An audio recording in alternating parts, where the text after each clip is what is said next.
All right, so we are now picking up. You are next to this pile of steaming, eaten away bodies. And this person, this half orc, has just explained to you in a very limited, kind of uh, unaware way that there is a dragon seeking revenge for her brother in the area. And you saw the green dragon tail, and all of them are being eaten by acid. Um, what are you doing right now? Especially Teth, who's getting this news firsthand. Teth, what is your reaction to this? I think, I mean, clearly everybody's dead. I think Teth would just kind of nod towards the half orc who expired and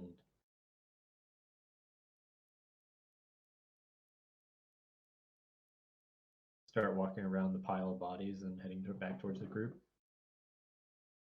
and continuing to explain, because I think it was kind of out loud, the conversation, I think. So we just reiterate, hey, this is what happened. It's not pretty. This is what I think is going on.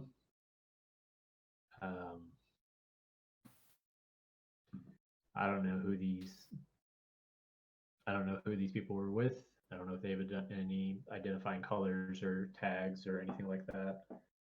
But maybe if it's headed towards where we're going, maybe we can notify some people. Make an investigation check, Teth. Not good at that. Investigation. A 10. Plus a 0. With a 10, you can clearly see that there are a whole bunch of different species here. Like we said last week, there are some humans, some elves, some half-elves, a handful of half-orcs as well. You can tell that based on what they are wearing, many of them matched. A lot of their clothing matched.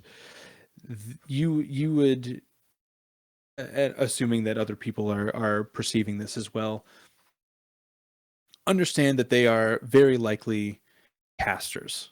They're wearing the caster blue and white. They are moving in a battalion, a scouting battalion of about 20 to 30 people, which is typical for caster scouting groups. You would assume you don't know the exact identity of anybody in that pile, but you would assume that is where they are from. They're from the capital, and they're either on a patrol from the capital or they were stationed outside of Mir. Which makes sense because Mir does not allow casters inside. Yeah. Is it inside or residence? They do not allow casters inside of their walls. No.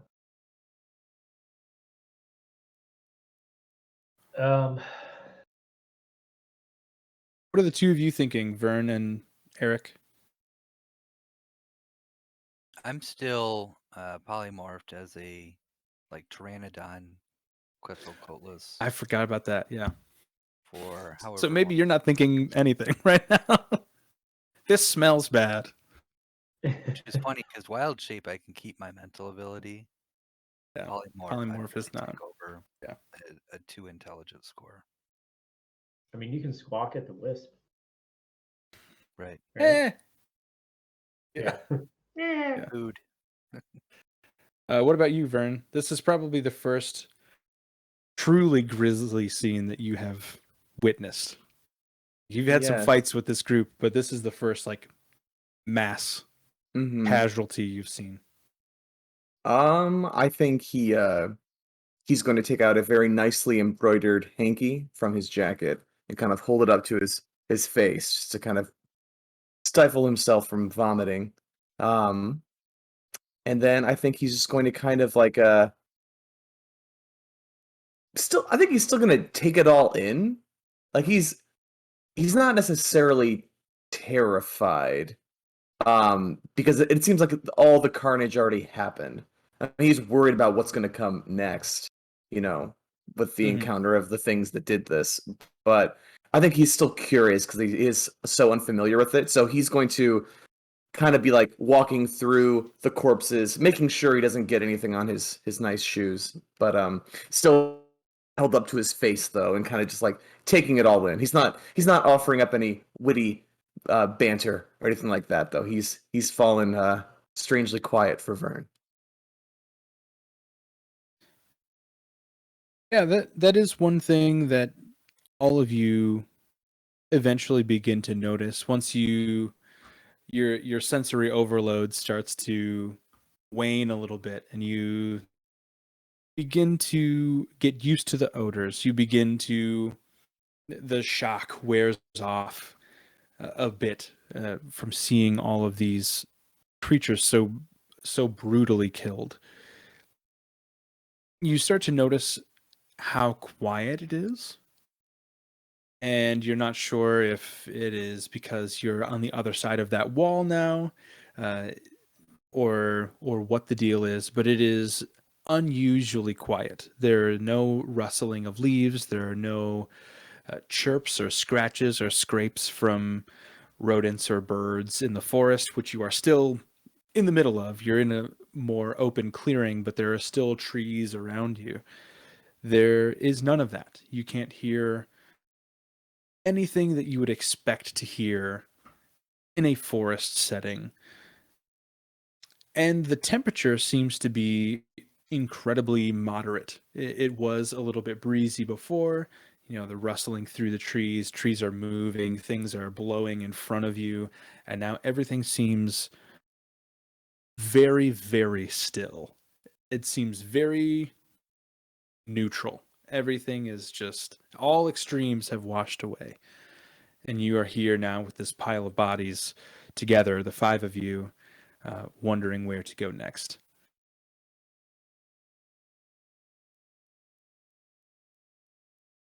Is all the bodies? Is it like a pile? Is it just like a bunch of bodies in a? I would say that it's not like an intentionally stacked pile of bodies. There are definitely bodies on top of each other. It just seems like they were in a tight formation probably, and as they were killed, they just started falling down over each other and on top of each other. So it's not a display as far as you would be able to tell. It just seems like they got surrounded or they were cornered and they all died very quickly. I think that Eric's, polymorph form would just seeing what's edible. What? Fucking slap that bird. Yeah, out. make a survival check Do you have it too as the intelligence? as the Right? Pteranodon. Yeah, survival is wisdom, so you may have a higher wisdom. It's a Hopefully. 10. Yeah, it's just neutral. That's 18. Yeah, with an 18, you would be able to find some of the soldiers that seem to not be hit by the acid, or at least very small parts of them were hit by acid magic, and they were mostly clawed to death. You could tell just kind of like little pecks inside of the gashes. You can tell that nothing inside of their corpses has been compromised. One or two bodies would be safe for you to ingest. All right, that's what I'll do. Immediately gonna fucking punch that bird. Roll to attack. Yeah. Uh, and I will be actually punching, not censoring. Yeah. 22. It's a 22 hit, Eric. Yeah, for sure. Okay. Yeah. Roll for damage. Unarmed strike damage. Are you smiting on this unarmed strike? No, no. I'm hoping just getting punch will knock some Yeah. sense into it. So 5, just a flat 5. Perfect. All right. I'm down to 20 hit points. It's Still looks okay. okay. Still And looks then, okay. But I think as in my form, I would recognize that I'm still in this party, not like I'm all of a sudden changed alignment and whatever to, start attacking back. So I'll back away from the body. and Teth will just give like fucking shooing motions. Get out of here. Get. Yeah. Yeah. God damn it. Which So is funny, I 'cause will. they have a wingspan of like 30 feet, so this is cool. I will leave the party to take that in and deal with their Pteranodon partner for a second, and we're going to head back to Epitaph's Rest Cemetery. And we'll rewind time for a second to the moment directly after the party left Urzok and Silgath alone. Donovan, did you have a chance to go back and watch the part of the session where we were here the first time? I did not rewatch it. Okay. So in a nutshell, this cemetery it's built by and is a testament to every citizen of Mir. Every citizen of that community has a tombstone that represents their second chance at life. So this is the stone that you are standing by right now it has Shah's name on it. Her full name is Serafina Shah, and the one immediately to the northeast of hers is Silgath's. And they have their names, and there are 3 dates on there: their date of first birth and first death, and their date of rebirth, their second shot at being on the living plane. And on the backs of all of these, you can walk around this place, and on the backs of these things is kind of an ever-moving kaleidoscope of what is going through that creature's mind at any given point. This is kind of a tapestry of what they are currently going through, their state of mind. And on the back of Shaw's headstone is a portrait as if scrawled by a child. Very clearly and very prominently positioned on this portrait is a picture of you, a drawn picture of Urzok. Also present, Eric, Crowbar. I believe I said Flynn. I think Flynn is on there as well. The notable people that she met through the tithes. But the drawings are still shaping themselves and still going, and Silgath does not. He takes that as Shaw still being alive. She is somewhere, and he doesn't know where she is, but she is still living. Again, she is still unliving. Right. Up at the top. Have I done this yet? No. The top, I will make this. Put that on the map layer. This is the inscription up at the very top left that's on the headstone. And this headstone belongs to Epitaph, which is one of the adventurers killed by Visick. And he is credited with being an originator of the city of Mir and the idea that life and second life are both equally precious and should be viewed equally in the eyes of society. So Silgath has now asked the other adventurers, the other 4 party members that had entered with you to exit, and he has something specifically for Urzak that he needs to show you. And he'll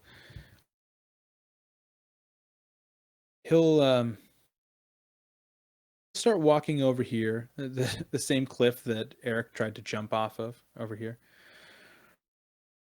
He will walk over to the edge of this cliff here, Urzak, and he'll motion for you to follow him. Yeah, I follow. And he will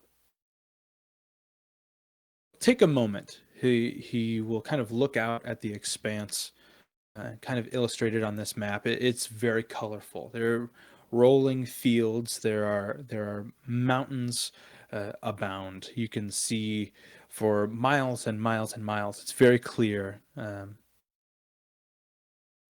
you can see it's almost like farmland. It looks like there are different colors of flowers and trees and plant life down on these other hills that are very strategically placed, almost as if they were squares on a quilt. It looks very uniform. And he will look over at you after several minutes of silence. And he will say, "Why do you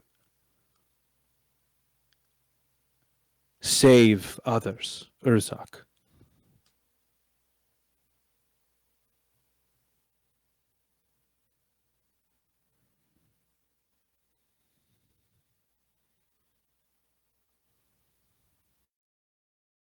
Well, aside from it being the thing I was literally raised to do. And he'll actually cut you off there. He'll say, "Yes, I know about your 19 siblings. I know of Lendis. I know of Devlin. I am well versed in the intricacies of this country. I am asking you, as someone who holds your position, why do you save people when you possess power to destroy?"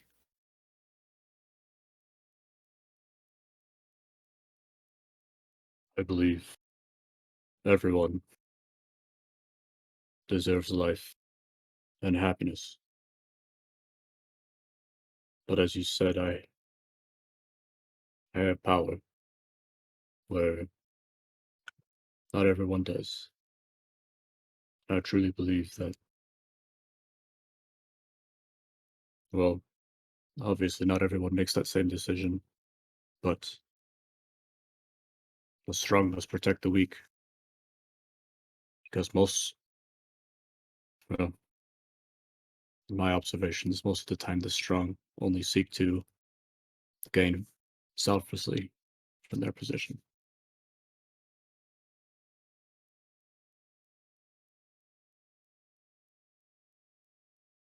He'll kind of look back out over the expanse.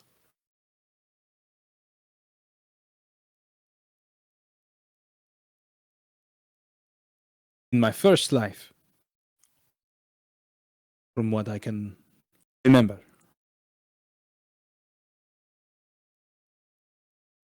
I have every reason to believe that I was one of those other people. Used my power for undesirable outcomes. Every once in a while, I meet people like those you travel with. While some of their means may be questionable, like mine were, Their ideals are always much more acceptable than mine.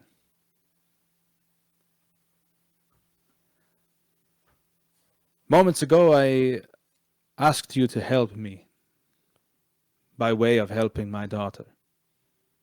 Now, I believe that whether I asked you to do this or not, you would have tried to do this.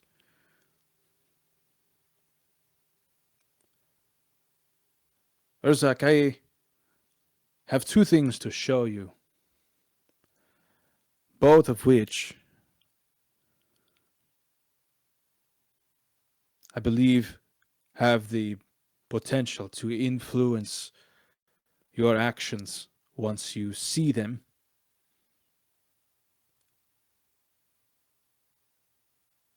So now I need to ask you something that is difficult to ask any person, even one possessing morals such as yours. I need to ask you that once you see these things, you will still hold to the ideals that you just said, that you will still offer to help those in need.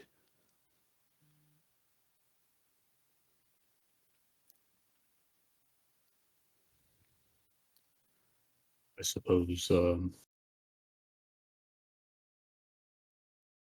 it would have to be something unthinkable, quite literally unthinkable,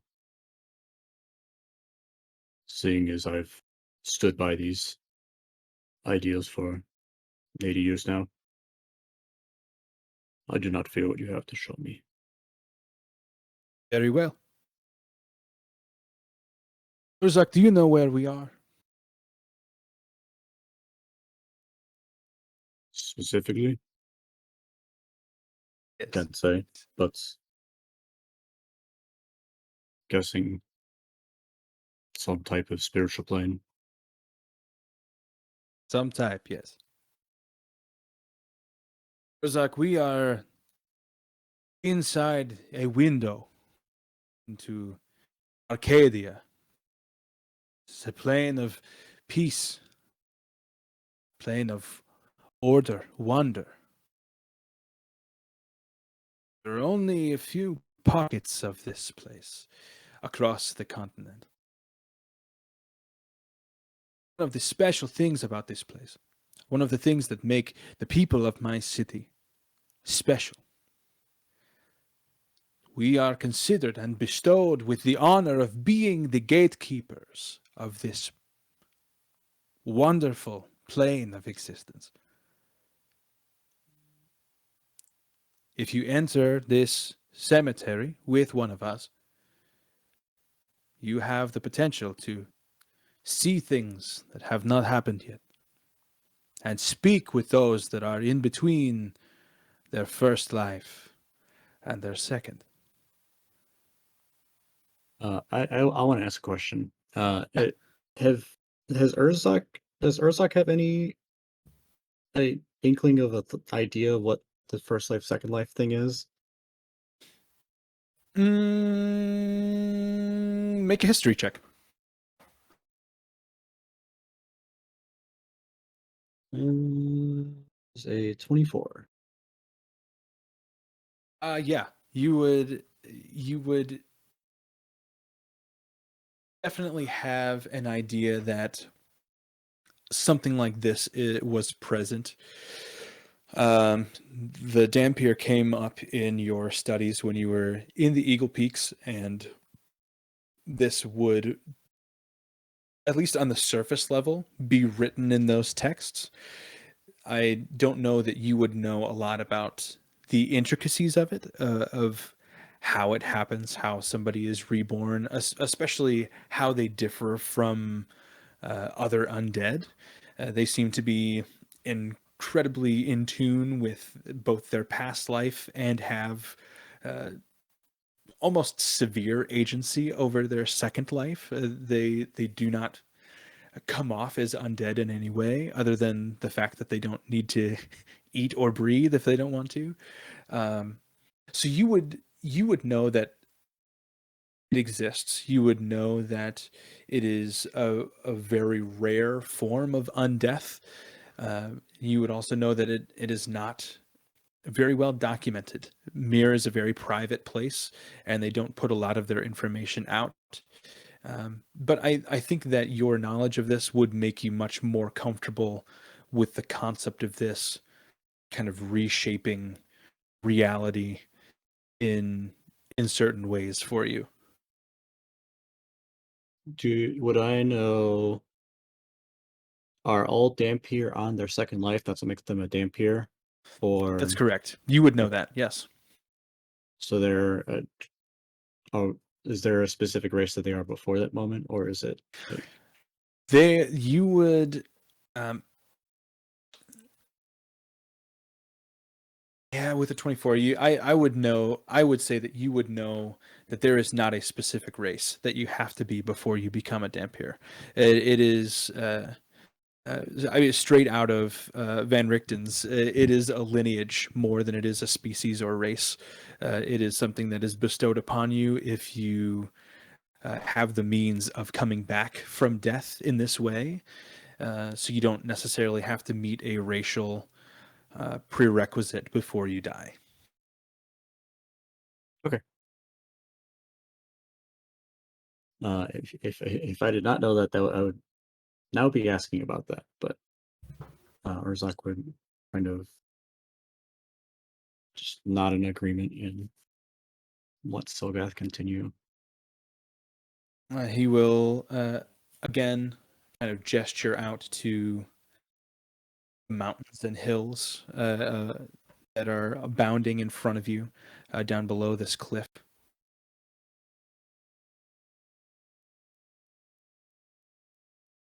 And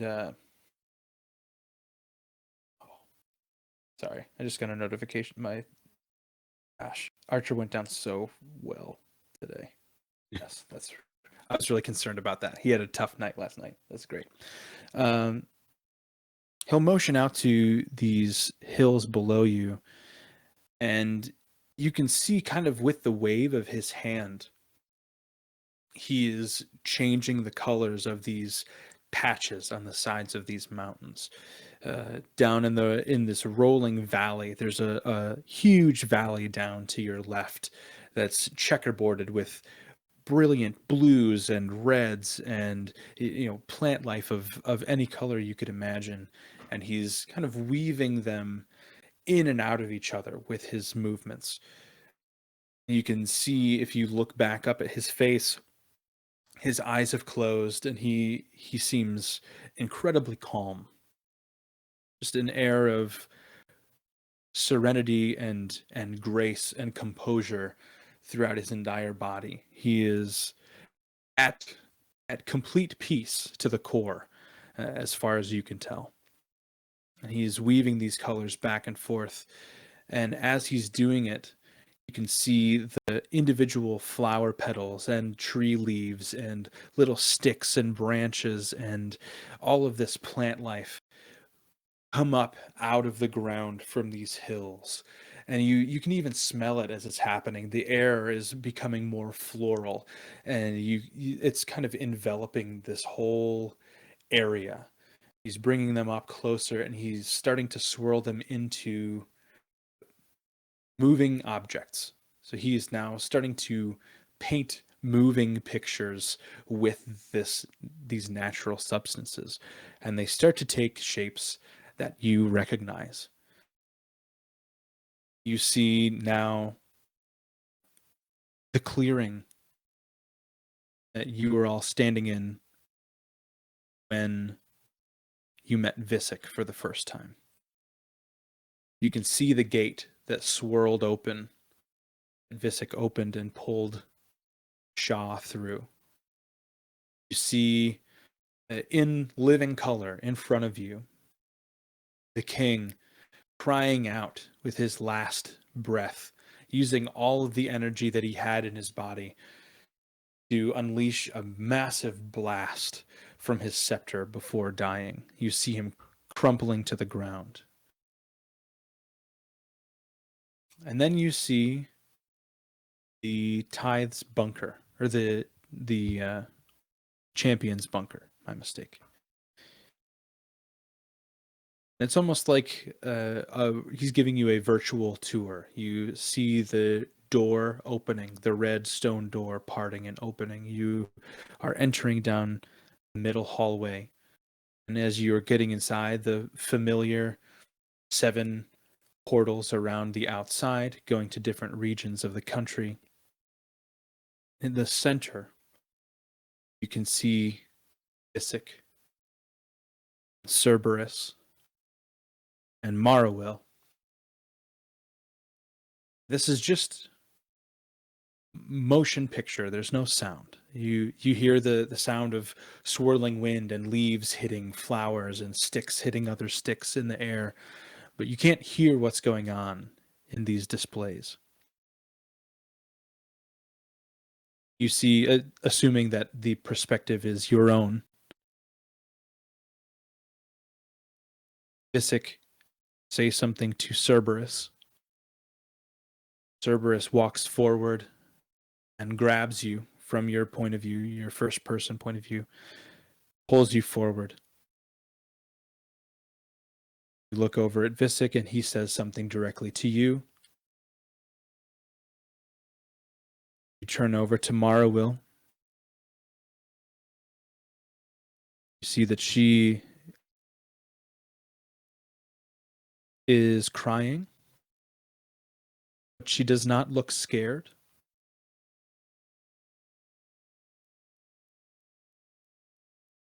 She says something to you. Seems to be very calmly. Shakes her head.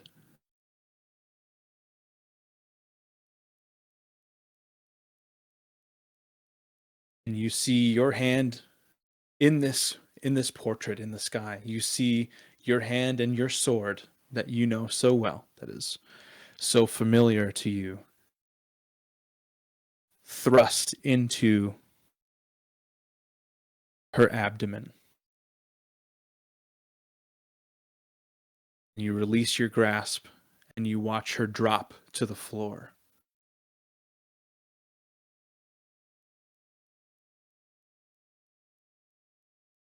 And the sticks and the leaves and flower petals start swirling away, and these visions to dissipate.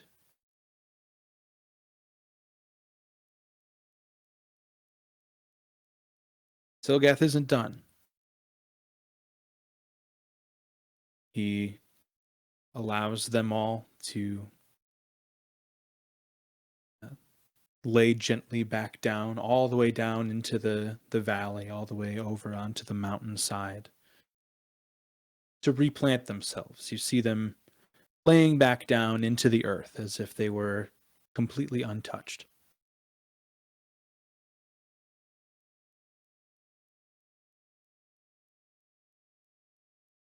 Silgath will look at you and he'll say, Urzak, this is a prediction of the future. You will commit this act.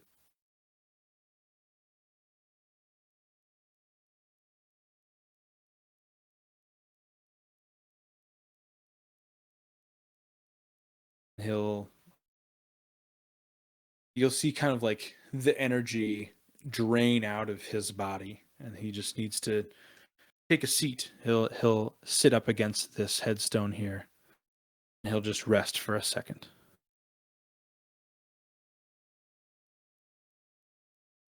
And don't you fucking dare insight check me.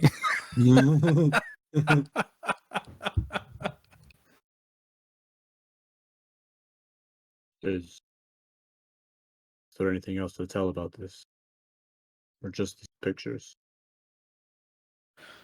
For now, just the pictures. The predictions, they don't reveal much. They do not have motivation. They do not have inspiration. They are just a vision of what is to come.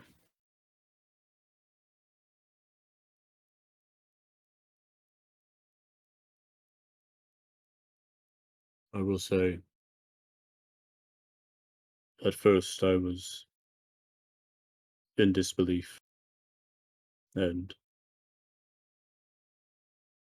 I wanted to leave this place, be rid of your lies.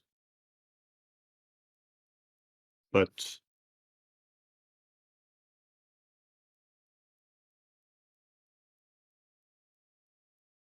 I've seen Visek do this before with the undead out there. Weave him like a puppet, strip him of his ego.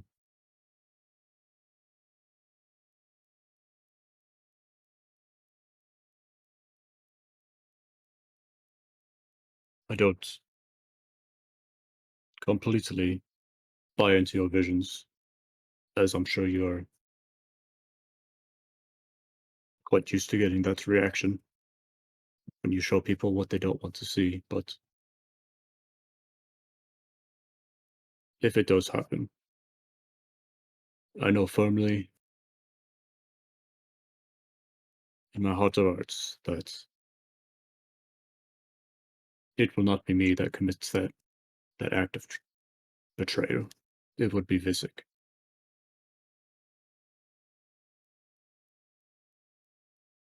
I believe that you are telling the truth. I know that you believe that. And I think that that gives me hope that you will stay the course with what you said before. He'll kind of get up, stretch a little bit, shake it off, and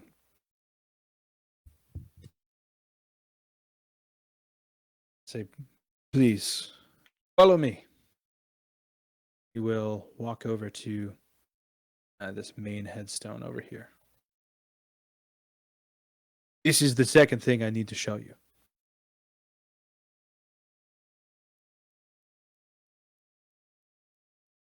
Please, with me. And he'll motion you to step up, and he'll put his hand on the face of the stone, and he'll ask you to do the same.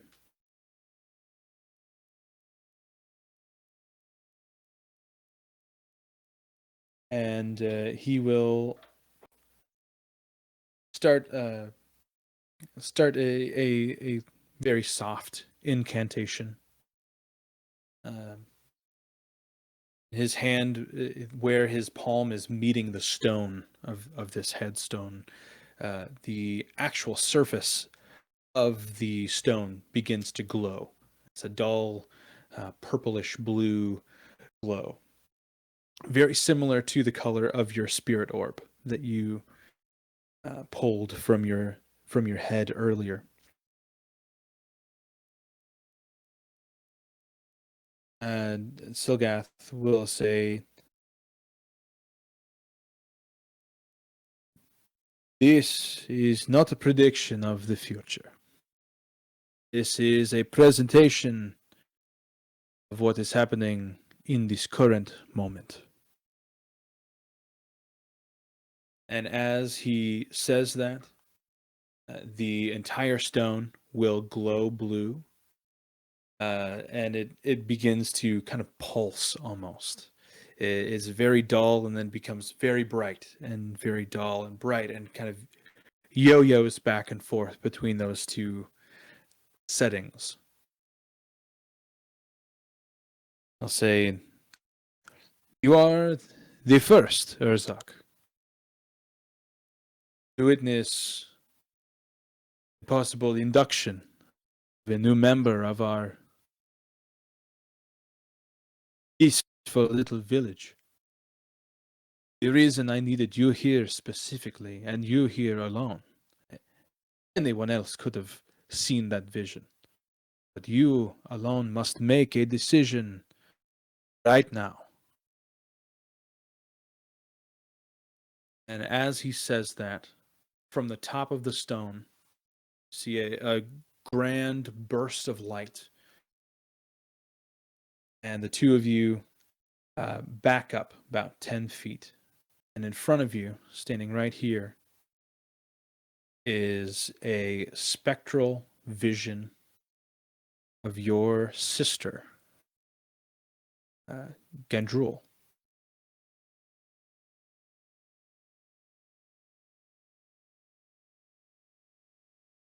She seems very confused. Her spectral nature of her body matches that of yours and Selgath's. And she'll say, Urzak? What's going on? Why? Feel so strange. And Silgath will jump in before you say anything, Urzak, and he'll say, "Do not worry, you are safe. This is normal for this place. You and Urzak must have a conversation,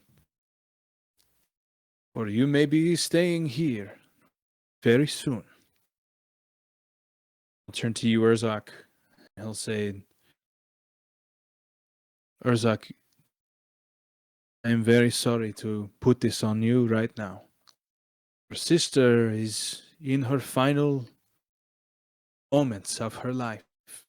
She has lived more than so many others.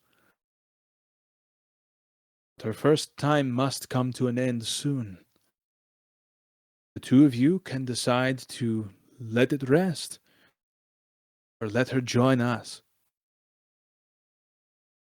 I will give you a moment."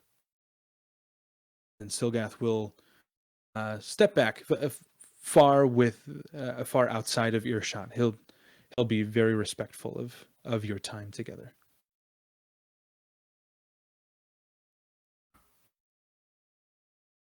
Urzak will immediately embrace her. Okay, yeah, that's fine. As you do that, you realize how tangible both of you seem. It feels as if you were in your normal bodies.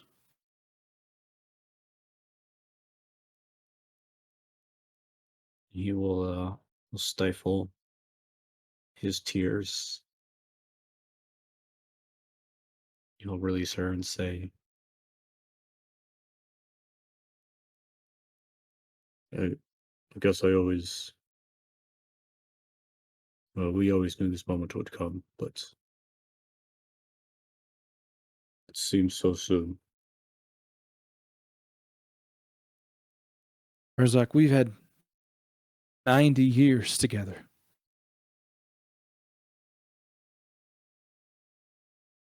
But you're right, it does feel like it snuck up on me.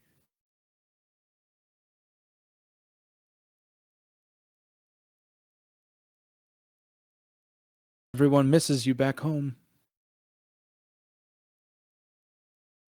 I know.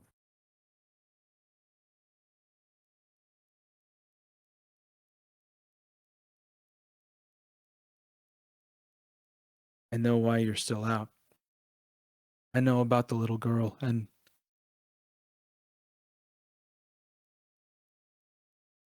you're doing the right thing. I think selfishly, I thought that you would be here when this happened.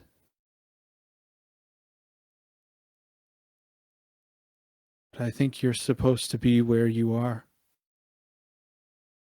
and not with me.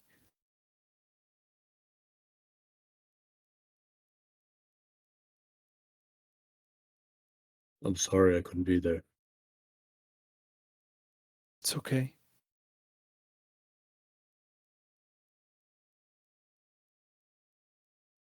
I'm sorry I let you in and I didn't take that sword for myself. You know, all of these years, you still haven't apologized for trying to kill me.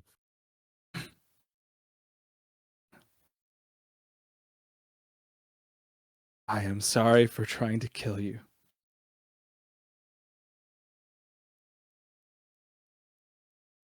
All right. You wouldn't have won anyway. You're not wrong about that.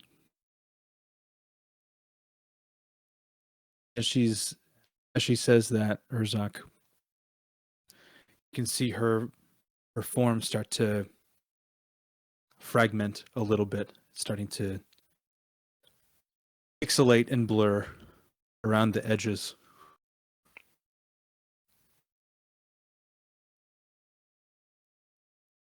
She'll say, he said you had a decision to make. What did he mean about that?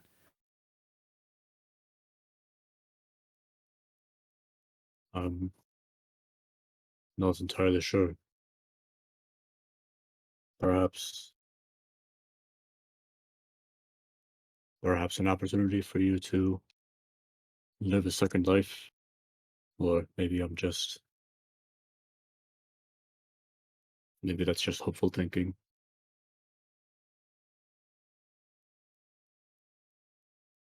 We'll turn back and look at Silgath.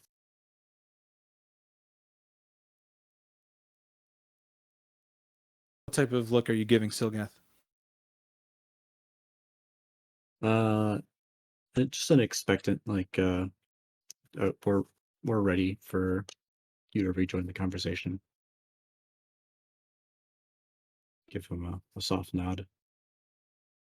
He will politely and slowly nod back at you and walk back over to you. He kind of like glide walks in his spectral form. He'll say,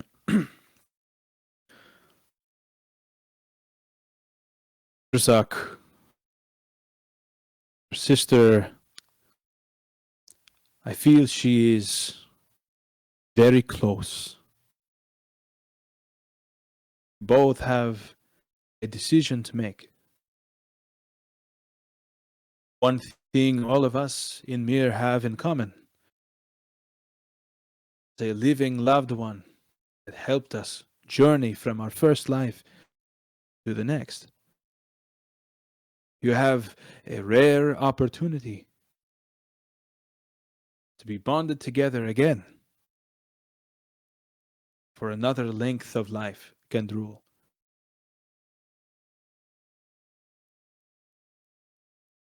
Is this something that you would want for your sister, Urzak?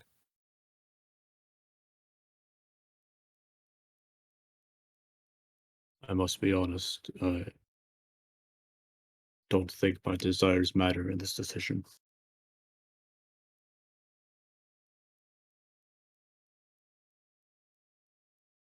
And you can tell that your sister is incredibly weak at this point. And she'll look at you, Urzak.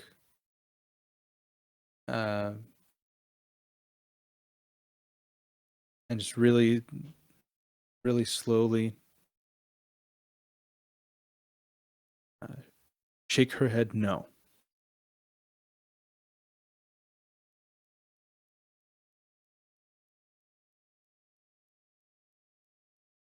And Silgath will kind of bow at her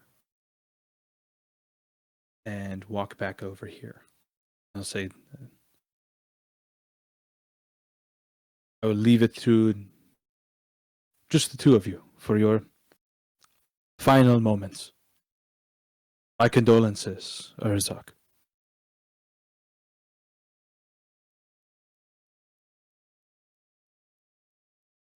And Indrul's form is very faded, very, very fuzzy. It almost just shimmers at this point. You can see, her limbs are there and her head is there, but you can really just see her face and the vague outline of her body.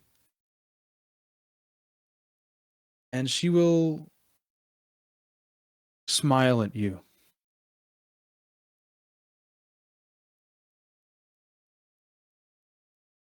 Urzak will put his hand on, attempt to put a hand on her shoulder. Mhm. Yep, and you still feel her as if she was there. And will uh eyes full of tears to give a half-ass smile back at her. And he'll say, my dear sister, I hope the day never comes when I cannot hear your counsel in my head. Promise to always carry with you in my heart. Please, go now and find the peace and freedom that death will never give me so easily. Go and rest now.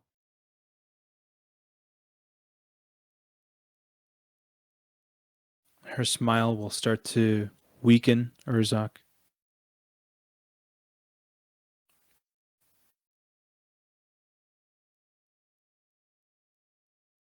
And she will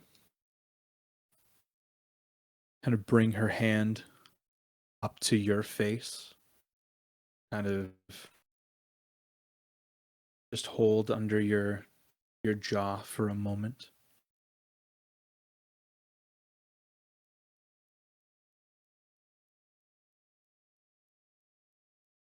Just say,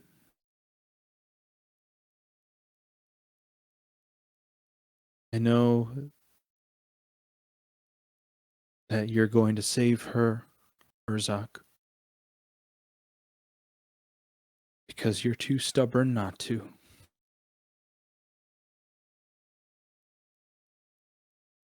I hope you carry me with you, but I hope also that every once in a while you let your spirit win over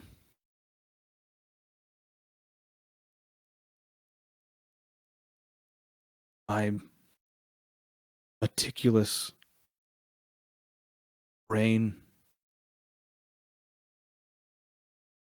She's breathing heavier.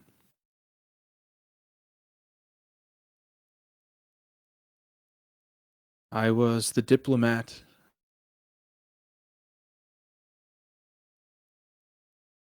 I spoke to the politicians and the leaders and the scholars. The truth is that it didn't matter how smart I was.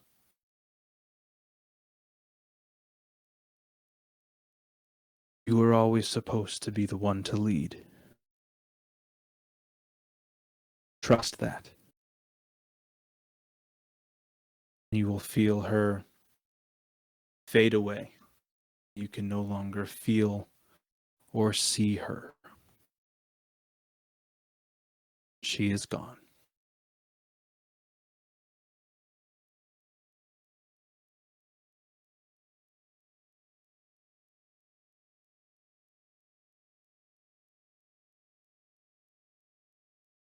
Urzak will kind of break down a little bit, but save himself from total loss of composure. And he'll sit on the ground and lean up against the statue here. Just kind of hang his head for a while.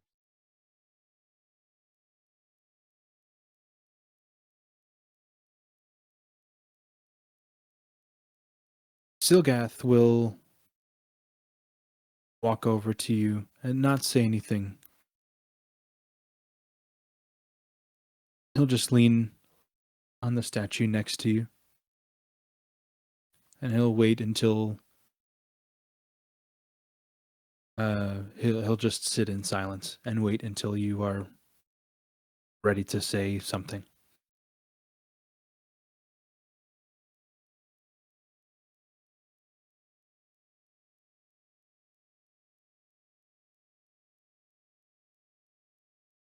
You know, I suppose selfishly, I'd always wish that she'd outlived me.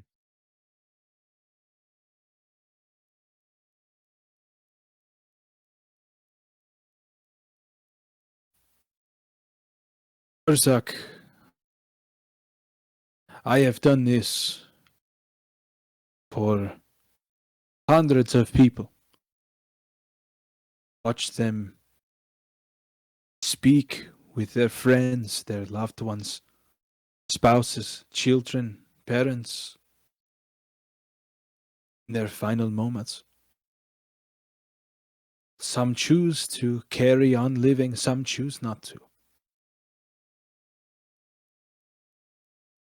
One thing that seems to be constant among those who do choose to end things.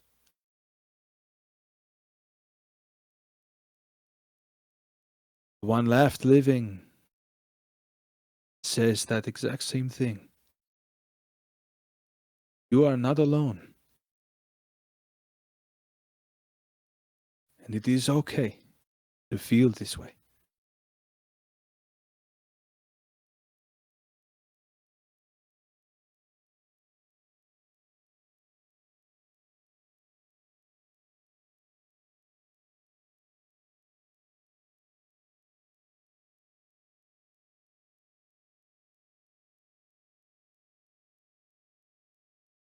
Well, I appreciate that, but it being all right and justified doesn't make it suck any less. He'll give a small chuckle there. Yes, I suppose it does not. In any case, and as he's starting to speak to you again, carry on whatever he was going to say, you see him kind of step back from you, take a couple steps back, and just touch his face, kind of hold his head, and he'll say, "I'm so sorry, Urzak. This grief must be tabled for now. There is one thing I must show you. I believe it is very important. Those you care about, your adventuring friends. I believe you need to see this."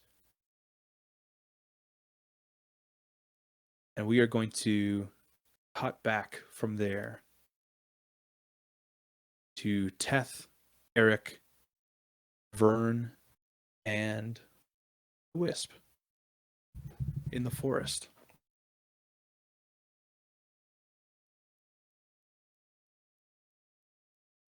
So you've just taken all of this in. You've had time to reel from this. You've had time to try and understand, make assessments of the situation, try and figure out who these creatures were that were killed this way. And you are now in the position where it is straight up nighttime. It is dark in the forest. And you still have a little ways to go before you get to the city. Who is going to take action first, and what are you doing?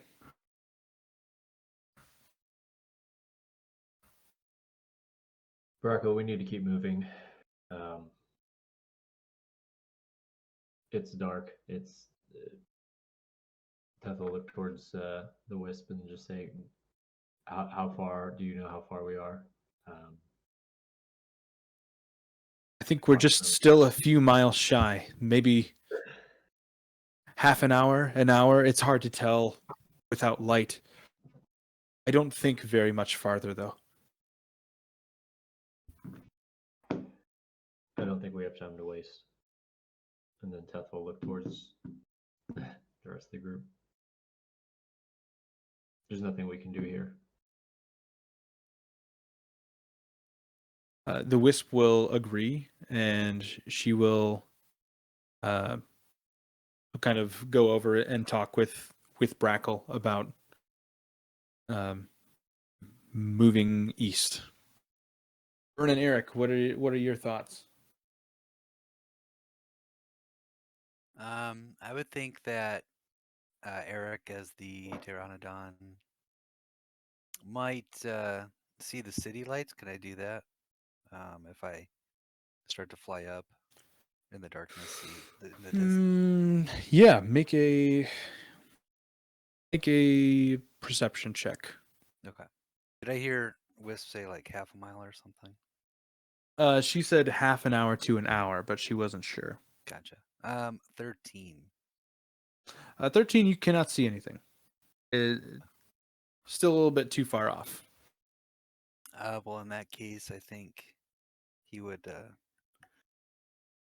follow the party, not so much try to. I was thinking about almost just going off in front, flying at 80 feet at every 6 seconds, But Okay.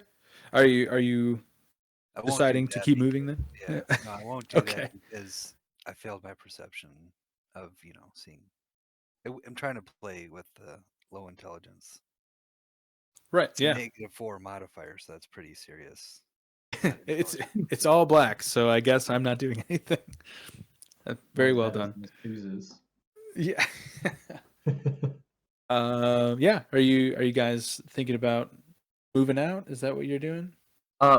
Before we move out, Vern's gonna close his eyes and try to concentrate. After having just communicated with a god of sorts, he's going to try to tap into something divine or an element of his draconic ancestry and try to like detect where that dragon most likely is now. Like he's kind of asking for guidance quietly. He's not like, "Oh, dragons, show me where our brethren lies," or something like that. But maybe internally he's muttering those things. Okay. So what I just want a vague understanding of which direction the dragon is. okay, so you are trying to divinely Mhm. locate the dragon. Okay. Yes. I make a. Are you devout? Is Vern devout? He can be. No, I don't think he. I don't think he is. But he is. I think his body is still buzzing with that. The god having communicated with him, so he feels as though he himself is a thin place between worlds. Okay. Um. Okay. So I want you to. I'm gonna have you do two things for me. The first of which I'm gonna have you make a survival check. To find and tell me specifically what you are finding. Uh, make a survival check first, and then I'll tell you what to do. All right, big bad. Okay, this is just a d20. So let's roll it in here. That's always more fun. Oh. Oh. Okay. Yeah. And there's no modifier on that. It's just a Nope. 2. Just Okay. +0 on that bad boy. So with a 2, Vern is going to. I need you to go around and try and craft something as close to your remembrance of that statue that he spoke to you through. I need you to Oh my make a god. totem for me and tell me exactly how you're doing it. Okay. So he's going to go to one of the corpses. Is there any sort of like small armaments on them? Like a little shuriken or something? You'd have some throwing knives, yeah. Like little Okay. daggers. Okay, I'm gonna be honest. And I think this is part of the game, right? I don't quite know what the statues look like. In my head, it kind of looked like an owl / Totoro. So that's Right. what Vern is currently trying to create. That So- can be what it is. Love that. Oh, okay, great. I thought that was part of the test. Like, how observant were you, Vern?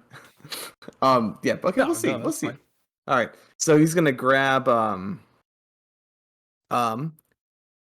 he's gonna grab a clump of earth to mold like the body. And then he's going to take small fragments of like blade or something sharp to put in as the 2 ears. And he's going to reach in his own pockets and pull out 2 copper pieces and put them as the eyes of the thing. And then, because I think it had a beak, he is going to find one of the corpses that are kind of like really dissolved, and he's just going to take like the fingertip that's probably like kind of detached and just kind of like falls away, and just like boop puts it in. It's like a little beak, little fingertip of a corpse, and that's his beautiful totem that he has manufactured. Okay. You don't like it? No, I love it. I love it. I think that's great. Now I need you to make a religion check, please. Okay. So just to be open above game, the survival check was to craft a totem able to channel what you want to channel. The religion check is going to be to hit the right target. Okay. Okay. End up Let's talking to see. Hadar.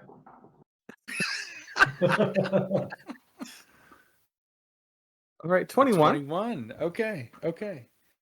So you're holding this totem, and you're trying to get back into the headspace. You still feel that buzz, that electricity that you felt when you were communicating directly with prime deity of this continent.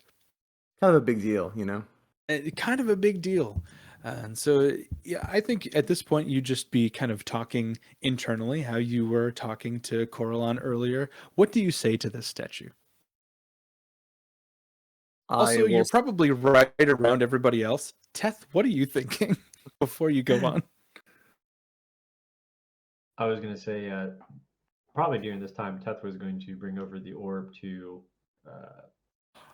Brackle and the Wisp, okay. right?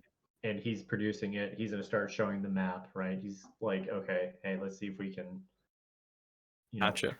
Okay, so you're not watching Vern. Okay. Meanwhile, Vern with his muddy Totoro. Just like holding mud dirt like falling through your fingertips. Yeah. Just like okay, Vern, what are you saying to your sculpture here? I say, "Oh, draconic ancestors, one of our own is here on this plane, causing great destruction. Please advise as to where she may be, so that my friends may pass safely. Amen." I love that. So I yeah, that I like that. With a 21, the eyes of this sculpture that you have made, Mhm. for whatever reason, not anything that you ever thought would happen or could happen, but just because you still have that link with Coralon, they start to glow red, and Hmm. it starts to kind of vibrate in your hands. Your hands and your arms start shaking a little bit, and it's getting brighter and brighter and brighter, and then clear as day in your head, you hear, "What the fuck? Who's talking to me?" Ollie? Is that you? Oh, no. Arvantis? who's- Who the hell are you? Who's Arvantis? What? Hello? Yes, this is Vern of Wellerby, of House Wellerby. What? Yeah, the bronze dragon. Are you my bronze dragon ancestor? I mean, What is going on? I mean, I am a bronze dragon. How did you know that? That's what I just I feel it in my heart, and just like you have that sort of intelligent air about you. The way you speak is just so eloquent. Uh-huh. How are you speaking into my head? A mud statue. A mud statue. That's nice. Yeah. Is- Vern, it, well, I've already had a horrible day at work. So, you know what? Why not? Let's just continue this. Vern, who are you and why are you talking to me? Oh, but I don't want to put any more pressure on you, or have you work any harder. But I just No. Please just pile the pressure on. All I hear day in and day out. Hey, Bronze Dragon, can you please benevol me with some of your treasure? No, I'm going to keep this for myself. Oh yes, please, please. I don't want to take a single dime of your treasure. I know how valuable I'm wealth sure, is. You can never have too much. They say the chromatic dragons are hoard all evil. that. The metallic dragons, they're the ones that'll help you out. So please go on and talk to the bronze dragon. He'll help you out with whatever your problem is. You know how many people line up outside of my cave asking for my help just because of the color of my skin? Yeah, that's really, really prejudiced. Vern, just cut to the chase, will you? Well, all I've I had a want, long day. not a dime, just a single token of wisdom. Okay. There is another dragon afoot, an ancient green dragon. Um, and where I don't know if you can tell where we are, since you are talking to me, but we're down south. And Yeah, I just need you to I don't know come. where you're in my head, Vern. Oh, Speed it up. that's I don't know it, where you huh? are. Okay, I don't know okay. where you are. I don't care where you are. What's your question? I just need to. Well, first, God okay. damn it, Vern. Just spit it Do out. you know? Do you know? Do your dragon senses tingle, and can you tell where there might be an What? ancient green dragon Agent, roaming?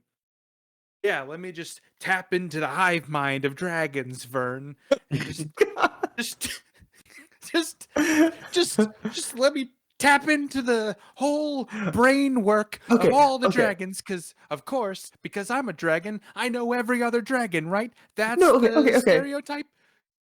But my apologies. How about this? If there was an ancient green dragon, what might be some good warning signs that one was approaching, that we could detect soon enough before we face its draconic wrath? Vern, are you hunting an ancient green dragon? No, but we are just trying to pass to a town. But this ancient green dragon is pretty angry, and not at us, but we're just kind of in the wrong place at the wrong time. You know how that is. You settle in a cave, you're like, this is the right spot, but then everyone comes and bothers you at your cave with requests. And you're like, oh, I could have picked any other cave, but I picked this one. That's like us, except it's this forest, and there's an ancient green dragon. Okay. Uh, all right. Just because for whatever reason you connected with me and you knew I was a dragon. That was pretty impressive. If you're coming across an ancient green dragon, which you shouldn't ever do, why are you doing that? First of all. Second of all, if you do that, obviously, bodies everywhere, Oh yes. eaten apart by acid, probably thrashed about. They're not going to leave many things living in their wake. That's assuming that whoever they are attacking, you tried to pull one over on them. So definitely don't assume you're more intelligent than that dragon. Okay. And man, Vern, this is really an inconvenient thing because now I'm thinking about other dragons and how much more powerful they are than I am. And you know what, Vern? I'm just the guy that answers people's questions, and I can't destroy shit, okay? I don't even know why you called me. Now I'm Have all you- worked up. There's a just in the off chance if sometime in the future you get bored and you want to destroy some shit. We have a fantastic sword that you could live in and wreak havoc in ways that you never were able to do before. Bronze Dragon. Just keep it in mind. Now you're not going to force you, but second Get out career of or my something. head before I personally find you and bite your fucking legs off. Okay. You've had a hard day, so I've I'm had a day. I've had a day, Vern. you've had- you've had a day. Yes, Vern, yes. I didn't ask for this. I didn't ask for everybody relying on me. Everybody, day in and day out, they come and they say, Bronze Dragon, I have a problem. Can you please help me with some extra Uh-huh. cash?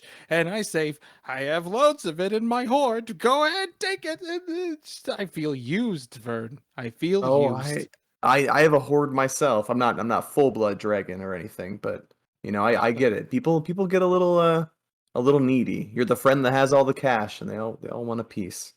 I'm sorry to spill on you, Vern. I've just had quite a long to-do list today, and you were just the straw that broke the owlbear's back. You know. Yeah. I apologize. So I'll let you be. Just the one thing you want to leave me with is just don't assume we know more than the ancient green dragon. Just Never. play If they ask dumb and for act reverent. if they and... ask for anything, just give it to them.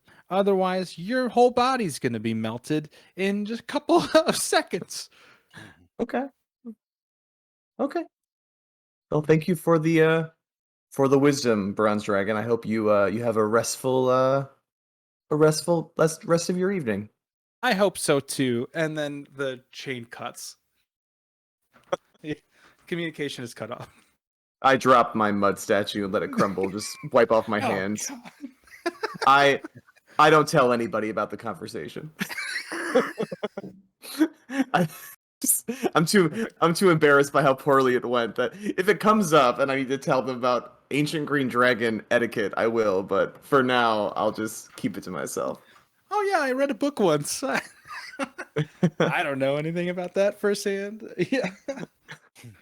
Imagine everybody's talking, like planning where to go, and then there's just Vern over there doing his thing, and then you got Pterodactyl. Just- Eric just watching the whole Like exchange. drooling. Yeah, like drooling, looking for food. Great. Well, after that, would you guys like to continue east towards the city? Let's do Yes, it. please. Can I do it at a hovering 30, 40 Yeah. feet in the air Yeah, that's fine. of the party? Let's see. Oh, there are only 3 of you that apply to this. Plus, how much is left of my hour, do you think? Probably. Probably not much. Maybe like a half an hour, 25 minutes. Thank you. 'Cause you polymorphed to get over the wall, right? Yeah. All right, and then you kept That going one. from the wall, and then you saw the pile or the bodies. Yeah. It was, Yeah, so I would say probably half an hour has elapsed since you polymorphed originally. I rolled a 4 on a d4. I need Teth to roll me a d100, please. Oh, you got it.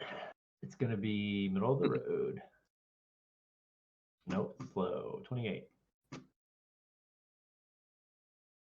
28. Yeah. So you travel east relatively easily. Again, it is eerily quiet.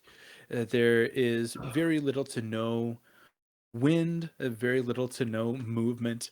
As you were noticing the trees kind of shifting to help guide your way before, it seems once you passed that wall, that does not happen anymore.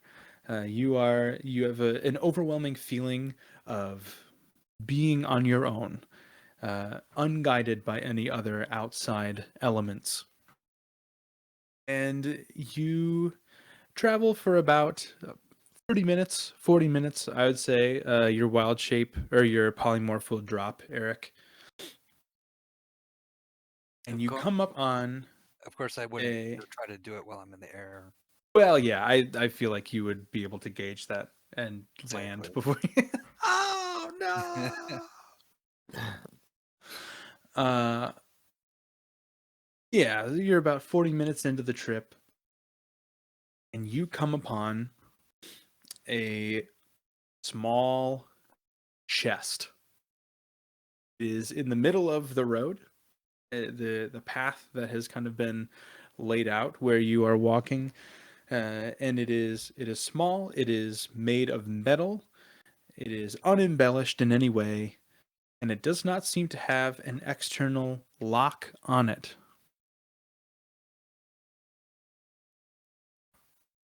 Detect magic.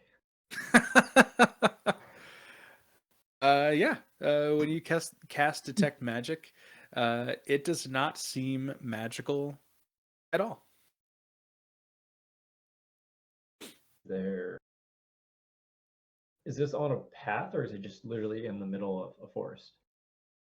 You're kind of so it's like the trees are kind of like cleared, and it just happens to be in your path. So you're walking dead east at this point.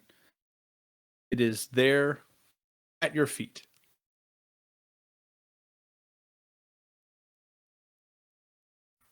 So I guess a little bit of both. It's in your way, but it's also just in the forest. You think Vern? Um, No I mean, magic. just because it's not magical, I know a lot of wealthy people, obviously, and they have all kinds of mechanisms and traps and things to protect their treasures. I don't know why, for safekeeping, anyone would put something out here in the middle of a forest, but it might still be booby traps, so we probably should be careful. Should we ask? And I hold up the little. Well, I don't know if I hold it up, but like wherever the little electrical bird is. Great. Great idea. This bird is proficient in sleight of hand. Ooh, good. Little bird. Can you go and open up that treasure chest for us? The bird will kind of squeak a little bit and wave its wings, Mhm. very fast, very excitedly, and it'll fly right down to the chest and look back at you for a second. And its wing, it'll turn its wing, it'll separate, and like the middle part of its wing will just like turn into a little pick for a lock. It'll just Aw. insert its wing into the chest and kind of twist it around a couple ways, and the top will pop open. How close are all of you to the chest? I was thinking 30 We feet. are 35 feet away. I'm even further away, and I'm using a pearl of power to my use today to regain a third level spell slot. Okay. The tech magic is Command- 30 feet, so Okay. Yeah, that's fine. Oh, Command okay. word. I don't have one, but I'm So- 35 though. Still, So want to as stress the that. as the chest pops open, you hear a little pop, and you see the bird, the bright red metal bird.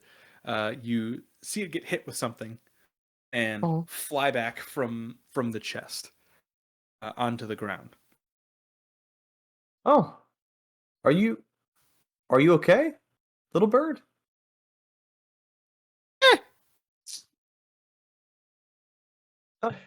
Okay. were you rolling dice, Barless? No, It sounded like you squeaked and then like rolled a bunch of dice. no. So Uh, is the bird okay? Is it flying, or it's on the ground? It's not flying. It's still on the ground, but it is making noise. I want to pick it up and inspect it because it's mechanical. I should be able to see if So something's wrong with it. it is still up by the chest. So are you walking up to Oh. the chest? No, I step forward and use my grappler hand to grab it and bring it Oh, back. to me. gotcha. Okay. Yeah. I'm not falling for that. What are you talking about? Fair enough. So Vern, I roll to hit first of all. Yeah, This is okay. dark.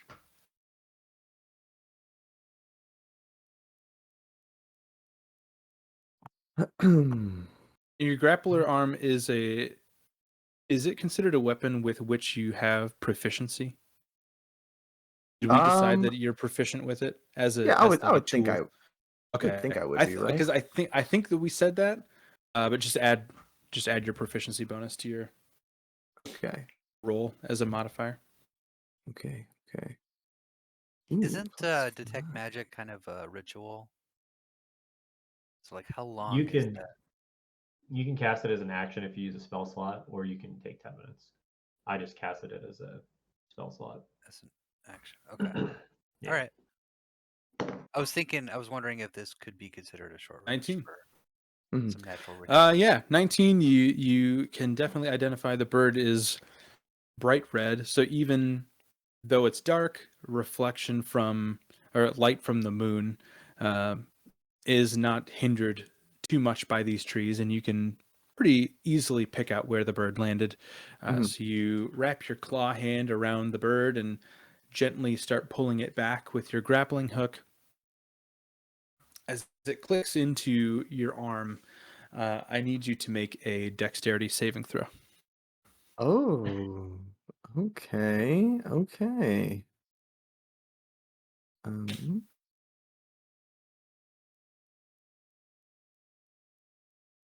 It's gonna be a bird salvo soon.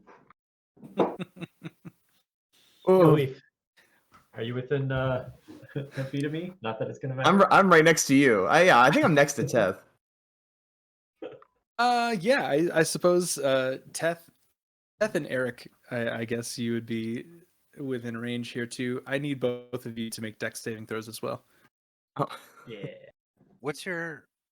Is it +5 or is that certain saving throws? No, it's +5 if you're within 10 feet, which I know Vern was 5 feet behind me. I'm not sure how far back you were. Oh, Hmm.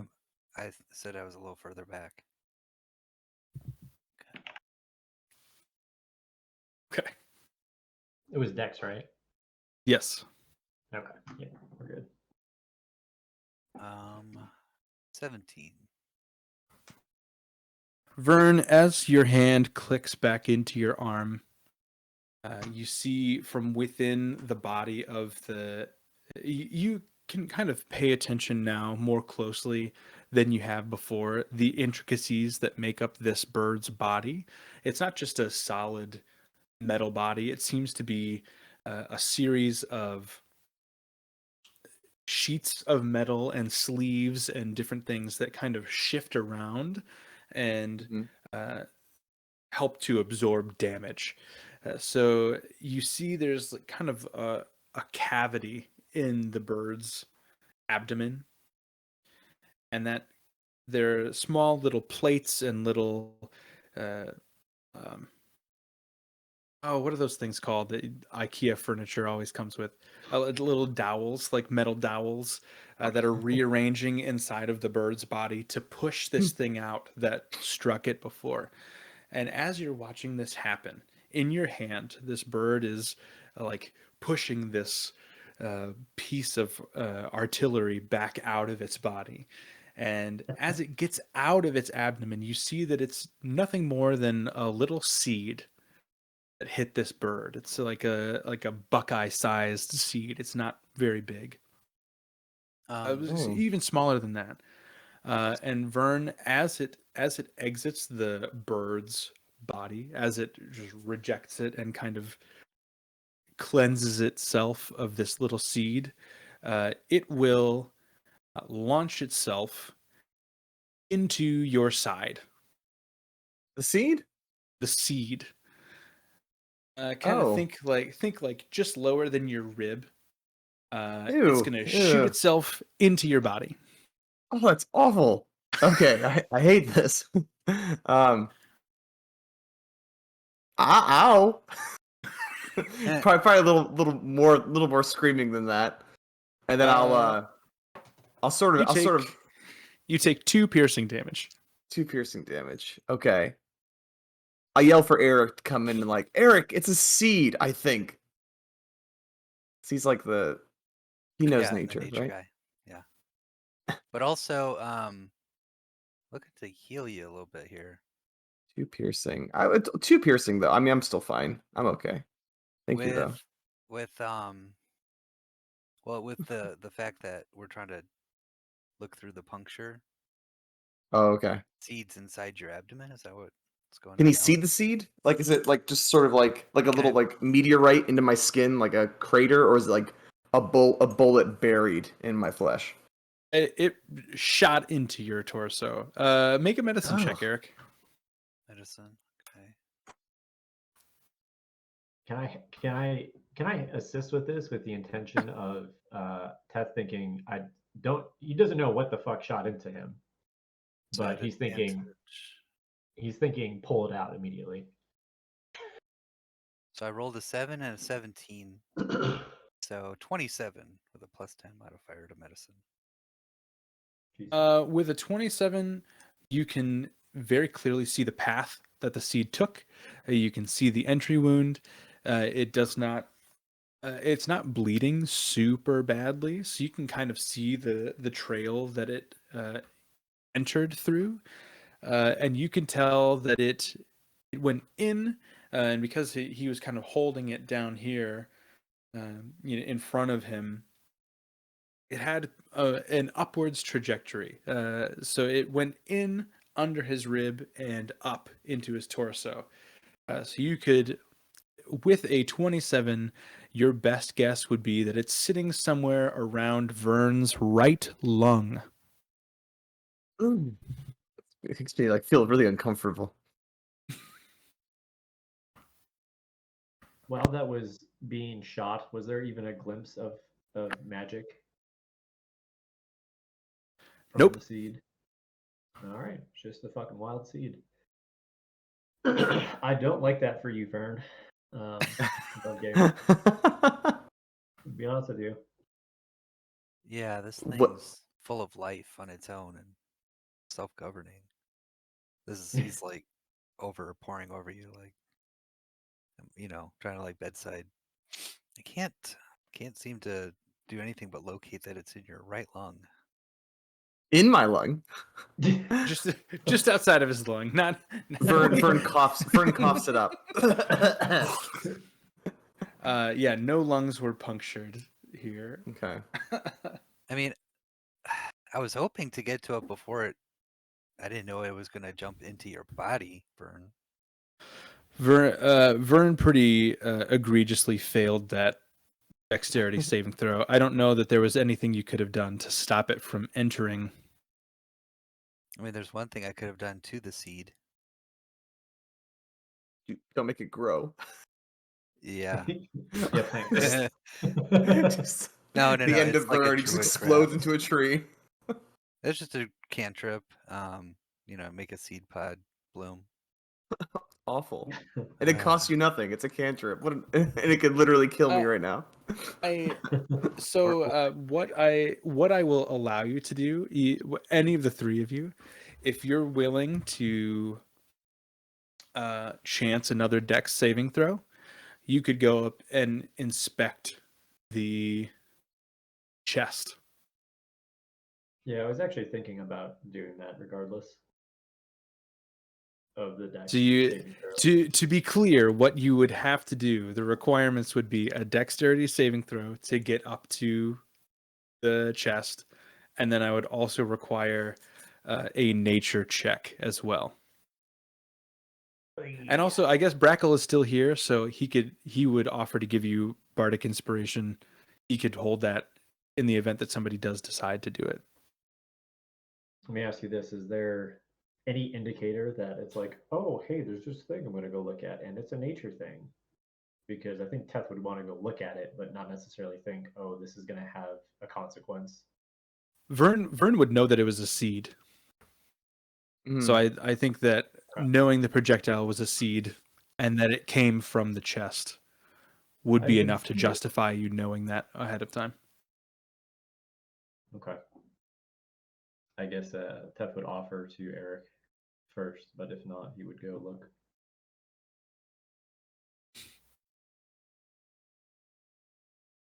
Nope. Okay, Teth's doing it. Yeah. Okay. Eric honestly is not stepping up to this moment. Okay. All right, give me another Take deck Bardic- save, Teth. Yeah, I'll take Bardic Inspiration if All right, he's offering. Brackle will give you Bardic Inspiration. Ooh, that was a good roll. 20. Oh, that's a natural 18. Jesus. 25. Okay, For the yeah. next- So you walk up to the chest. You walk up to the chest, and as you are getting closer, you can see maybe 10 feet away. You can see around the outside, almost in a perfect semicircle, except for where the bird was. That one is missing, but there are 8 other seeds perfectly dispersed that were shot out of this chest. And you more than succeed on the deck save. And you get up, and one of them tries to fire at you, but you kind of dodge out of the way. Another one fires up at you, and you actually catch it in your hand, and you look down at it. Give me a nature check. Do you have to call Inspiration or Bardic Inspiration, or you use it after? I can't remember. I don't have the rule right in front of me. Donovan, do you know? I can pull up his character sheet. I think you have to decide Before you roll? I don't The remember. result. I I'll think do it it's before the before. I result. think it's after you roll, but before you know the result. I'm going to use it anyways. Well, 13 on the dice, and he has a D10. Correct. Yes. Creature Yep. can wait until after it rolls fuck the yeah. d20 before deciding to use the inspiration die, Which is great because I have a +0. but must Never in my decide life. before the DM says whether succeeds or fails. Okay. Yeah. So roll, and then you can decide. Yep. So I rolled a 13 on the dice and a 9 on the inspiration. So that's a 22 with a +0. Nature. With a 22, you think back to your times years ago hunting with the other K units. You remember seeing small plants that seemed to be used by the enemies as traps, like tripwires, things like that. And you came across these small projectiles, assuming that your units as Warforged, they just seemed like rocks or pellets. You assumed that they were just traps set with sharp objects. But what you came to learn as you started scouting out by yourself more and more, and your intelligence became much more vast and much more deep, is that these were tiny plants. And you would recognize this immediately as the seed of a root clone. What a root clone does, or a root clone is not on D&D Beyond, so you can't look it up. This is a homebrew thing, which I will have a stat block for the next session in 2 weeks. A root clone is a creature that slowly feeds off of a host until it becomes strong enough to be a sentient plant tethered to the host.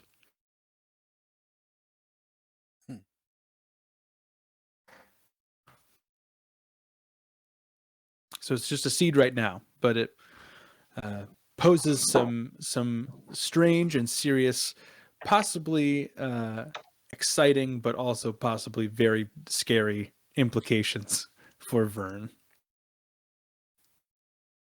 It does. I don't have speak with nature prepared. Does Tess have any idea on how quickly this gestates or progresses? For the 22, you would assume that it is more than a couple weeks. A lot of times, people that were hit by these seeds would die in the war, or you would see enemies get hit by them and you would kill them immediately.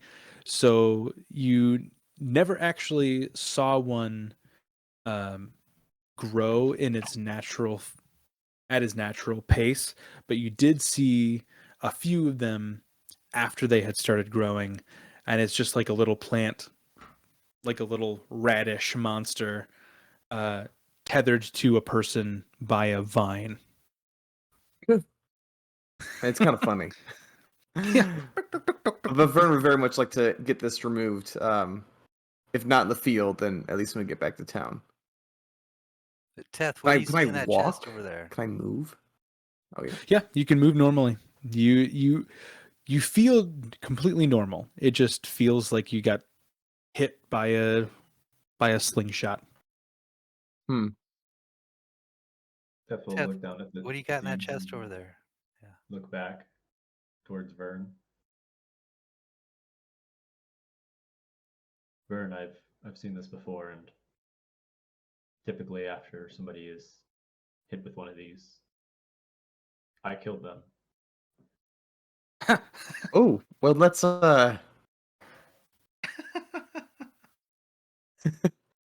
don't have to follow that same pattern today, do we? I recommend that we try to get that out of you at some point soon. Okay. It turns into a plant that is a parasite, Ooh. and you're the host. They're kind of adorable. Adorable. I like adorable, but and how long do I've got? You don't know that, Teth. I don't know. Like I said, it would happen, and then the people who got shot by them, I would kill. Um,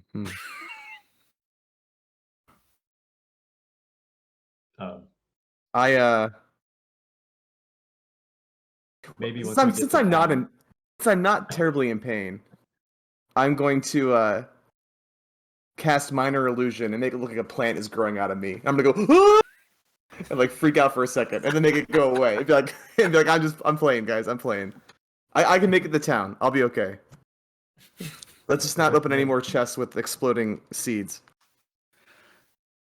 That being Is- said, Is the Eric seeds aware of black? that illusion? Make a an Arcana check. I was very quick to dispel it. Arcana. So 18. But was I fooled for even a second? Yeah. With an 18, I don't think so. I would assume that after that explanation from Teth, you would know that Vern has quite a while before anything physical happens to his body, and so it was probably magical. You'll Or notice. illusory. You'll definitely notice Eric now just paying close attention to Vern's status and health and everything. So that's why he was paying such a close attention to that illusion. That's fair. The new. Okay.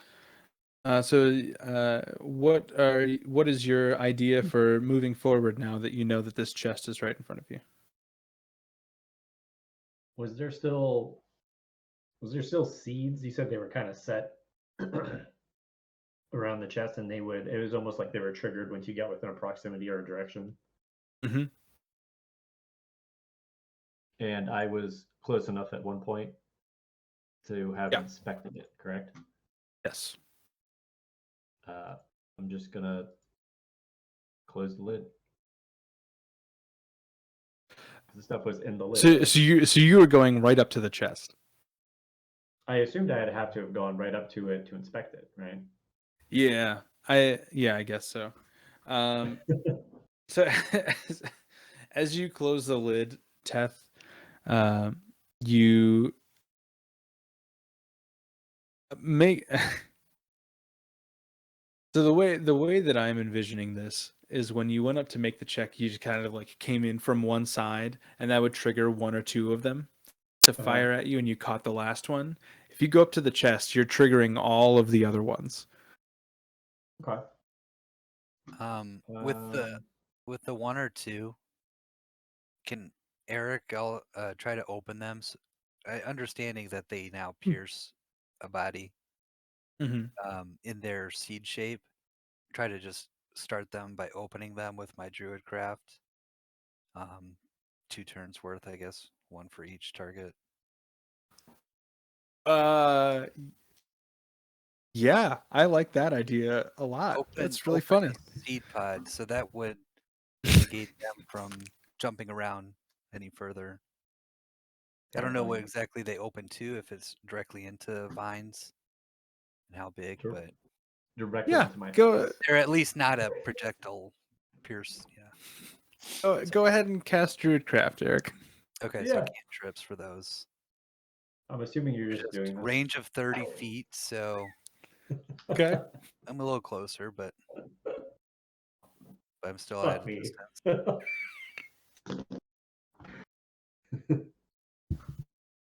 They grow Well, teeth fucking- instantly or something. I'm gonna have a fucking half a tree shoot into my eye. Yeah, so upon casting Druidcraft on all of these seeds, we'll say there are 5 left. They you see the seeds crack open, and nothing happens at first. But once they are open, it's almost like you know those like the super sped up fast forward videos where things are growing. By Eric. His work here is done. Yep. I'm gonna open these seeds and then dip out. Yeah, it's like a super fast motion video of Like a time plant. lapse video. Yeah. A Mm. time lapse video of a plant growing. You pop these seeds open, and it's just like vines and roots start to form together, and you see almost within seconds, legs form and a body forms out of roots and arms, and a little head forms, and you see these beady little eyes open, and a little mouth open. It just has like jagged tree teeth, like root teeth on it. And they, all 5 of them look up at Teth, and they're just like, ah!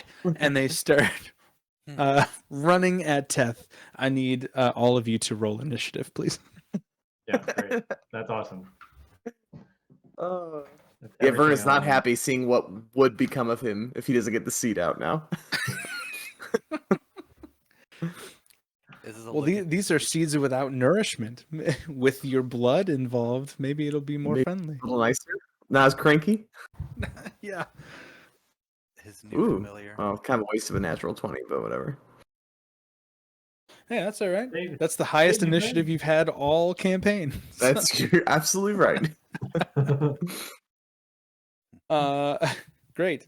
They are going to take their turn first, Great. and their first 6 seconds as they are running towards Teth, they are going to triple in size. So they were small creatures, and now they are huge creatures. They're just like burgeoning as they're running up to Teth. And as this is happening, you start to, from behind them, you see a faint shimmer of light, and almost at the perfect moment, as if something had been tripped, and you were in the wrong place at the wrong time. You see a small, I guess a medium, a creature-sized portal open in the space, maybe 10 feet in front of you, Teth. And from out of the portal, you see walk out Silgath, Urzok, Dez, and Flynn. And they will also join the fight. So, Urzok, I need you to also roll initiative for me, please.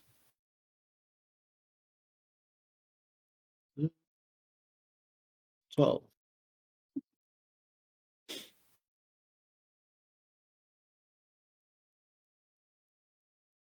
Nice.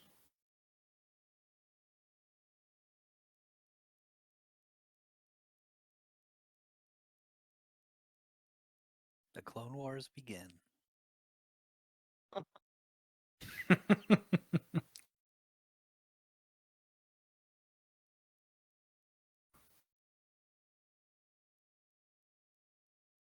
Yeah, there's this plant that has like popping seeds or something like that as it grows. And that makes me think of that, like jumping seeds, seriously. The pollinated just jumps and they explode. Like It's doesn't very get similar to planted. that, yeah. Hold on 1 second. Sorry, my other page is loading. Did you expect that, Marco Barlos? I did, but I that's been in the encounter list for so long, and it's just like such a small amount. It's like 5 percentages, Uh, and it was such a good roll. I'm so happy with it. 28. I'm glad they're now all huge. That makes me happy.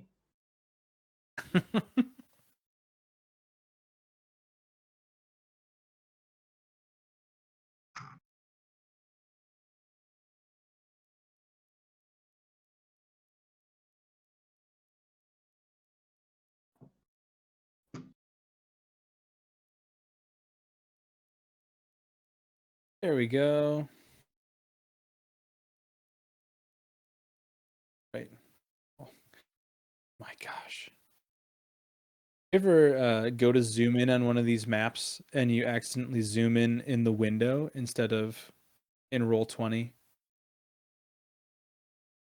And then everything is awful because everything is like 250%, and it's like the Yeah. only thing you can see is Trent D rolling 1d20 plus 10 super Beside their magnified entire on your screen. screen. Yeah. All right, what am I doing here? There we go. Crackle, Teth, Urzok, Vern, and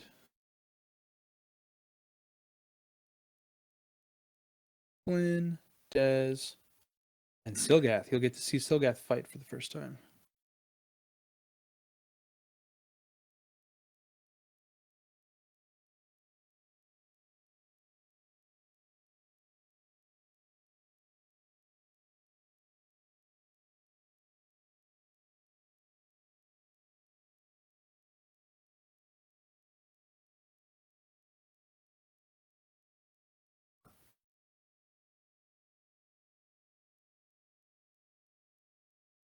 We'll be back in a couple of you guys. Okay.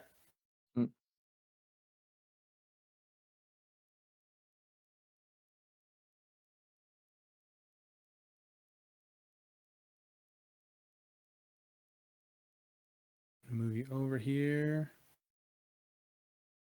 So we have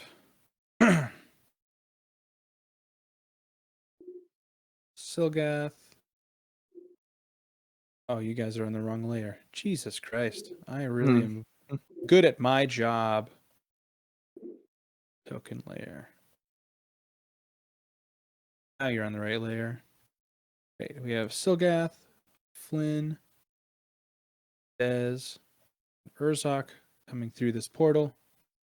We have Teth up by the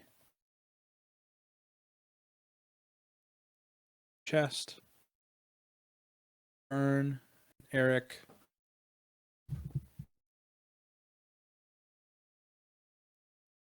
And who else? The Wisp. The Wisp.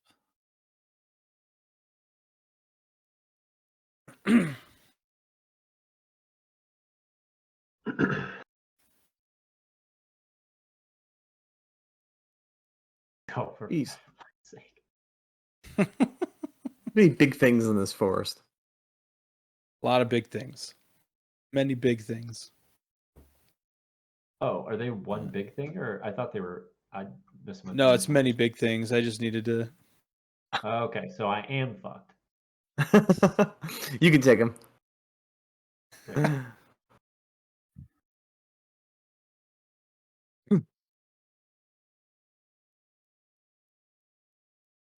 All right, cool. That's that's what I wanted. Sorry that took an extra second. I didn't have this one specifically planned. I guess I didn't have any of those encounters planned, so I don't know what I thought was going to happen when I had you I roll guess, that. I guess I was more insinuating, did you expect the seats to be Druidcraft? To be sprouted? Absolutely not. Absolutely Yeah. not. Fuck. that was such a good action, though. I love that I know. so That's great. I really like it too. much. I hate that it's about to murder me, but I really liked it. Mm-hmm. Oh, it's so good. Because it could have gone either way, right? Like it could have sprouted and then just went, right? Or it Right. could Yeah. have accelerated. Yeah, 100% accelerated. But Vern, here you have what this is what you have to look forward to. Great. Can I actually call out to Vern? Yeah, I'll allow that. I'll give all of you a prep round. The four of you that are the three of you that were here before as they are coming in. I'll say they're distracted by the light. 3 of us. Give and you Whip. all a prep round. I don't know what a prep round means. Just like take an action and a bonus action to get ready. So you can do anything that's non-damage dealing. Okay. Do we have to do that in the initiative? So should I wait for Vern to go first? It doesn't really matter. So I want a animal friendship if these are considered beasts. These are not considered beasts. They are considered sentient plants. plant. Oh shit. All right. Second plant is.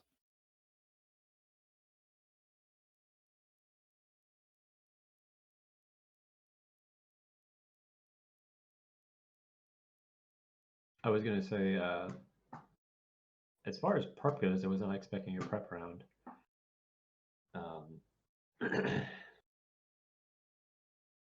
Think, can you cast spells that just can't be offensive or do offensive actions? Is that what you were saying for prep round? Correct. Anything that's non-damage dealing. Okay. Action and a bonus action. Okay. So bonus action will be Shield of Faith. I have to cast that at level 2 because there don't have any ones left. Okay. And then, oops, that's not what I wanted to do. Much better. And then seeing the others up here, Teth would just kind of as an action relay to Vern and the other group that was already he was with, just saying,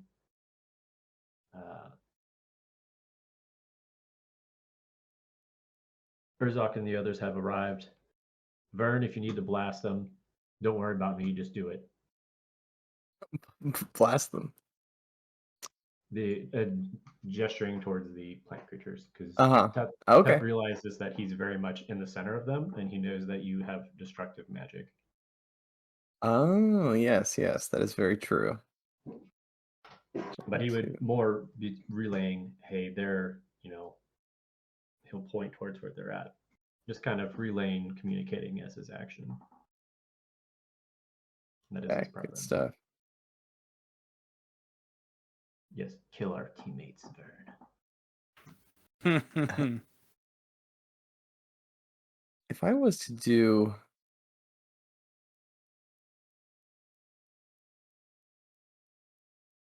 how would my twinning spell, I know this is the prep round, but how would my twinning spell work with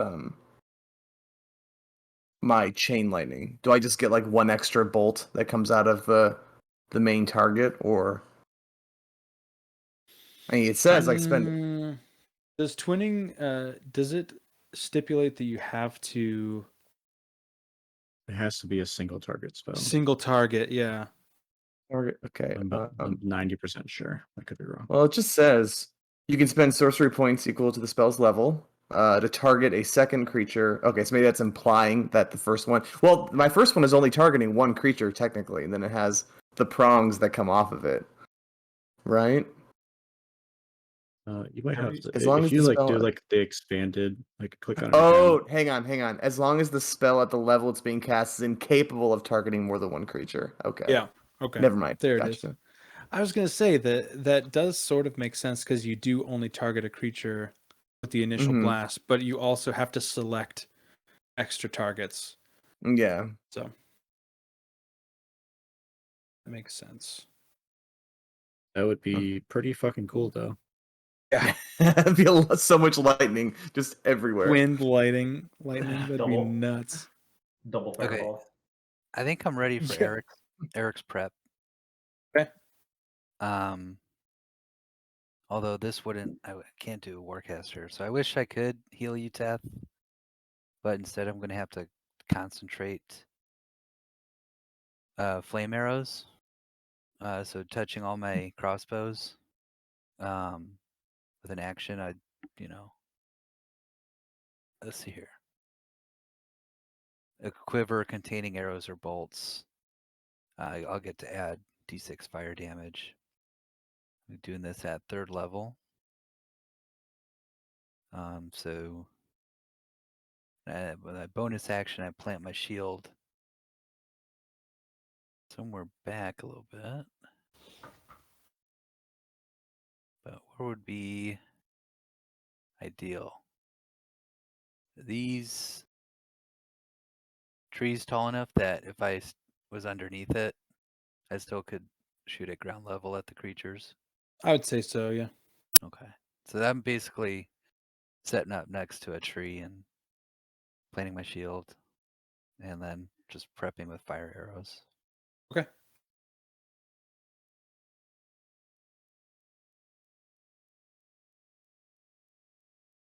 All right. We're gonna start off the top of the initiative order for the first time ever. Vern Wellerby. All right. Yeah, I'm pretty sure plants aren't necessarily weak to electric, but that's my big blast spell. So I'm gonna follow Teth's instructions, and I'm going to unleash my chain lightning. All right. So they have a. I'm gonna try to hit. I don't think it really matters which one. Well, no, I guess it does. Okay, I'm gonna hit the one that's right in front of me, and then my 3 prongs, if it hits, will go to the 3 that are right around it. So like that one, that one, and the one that's right next to Teth will be unaffected. Okay. Okay. They get it's a Dex save. All right. By the way. That is the first one's going to fail. What's the DC? What's your spell save DC? 18. Well, wait. You mean the? Yeah, that's the same thing. Yeah. For the 18. save, yeah. So that one rolled a 2, fail. Second one rolled an 8. Third one rolled a 14. Only there are 3 or 4 that were affected. The first 4. I hit Last 1 and I one- get 3 prongs. Yeah. The last one is a 16, so they all fail.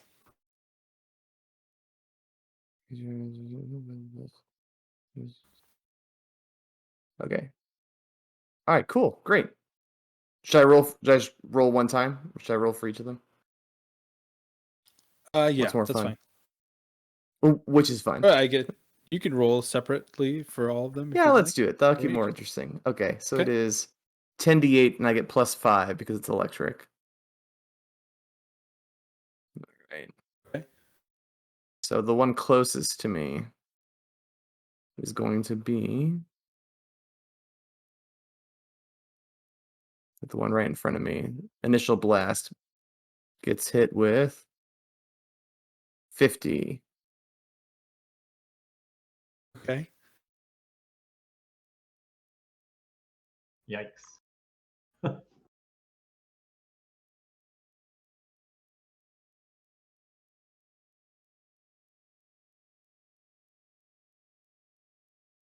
That's big damage. Yeah. That ain't playing around numbers.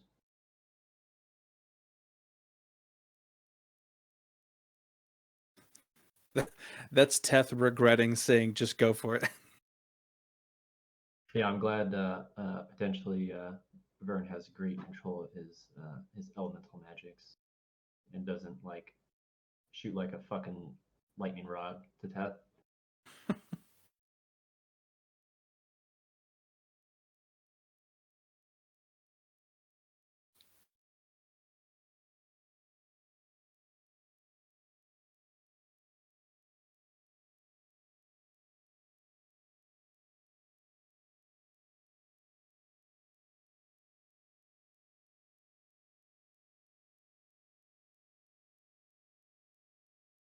Are you frozen, Vern? I think he's Sure frozen. seems like it. I think he's frozen. Yeah. Yeah. Trent, I would reload your Discord if you can hear us. There we go. Yeah. Oh damn! Jesus. 63 for number 2.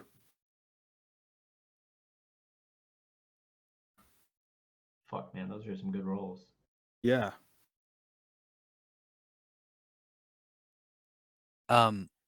Michael, the flame arrows says 12 pieces of ammunition. So do you want me to keep track of like 6 turns or? Yeah. Let's keep track of your 6 turns. Gotcha. That's fine. Because the concentration and duration is up for an hour. Otherwise. Right. Okay. I will do my best. Got some notes here. You're back, friend. I am. My internet just went away, and then it kept going on and off and on and off and on and off. It was really interesting. So you fucked them up. I did. Well, I got 2 of them at least. Okay, so there, and then let's see the other ones. Hang on, here are my other 2 rolls. You only see 2 rolls, right? Correct. Okay, great. And the other 2, he got off easy, and then the one at the bottom. All right. Great.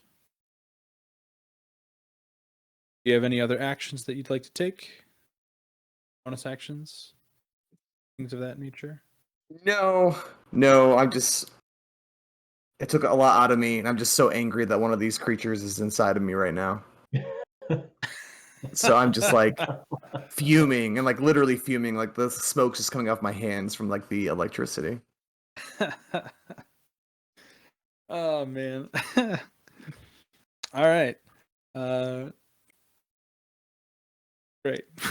Next in the initiative order is Dez. He's gonna walk through the portal, and he's gonna hop right into action. He's gonna fire off some arrows. But he's also, you see him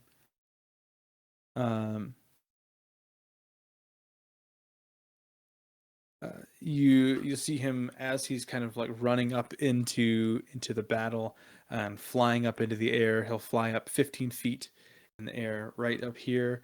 You'll see him run his hand across the length of his bow, and the whole thing kind of shimmers, and he is placing a right on his bow, so he's accessing extra damage with that.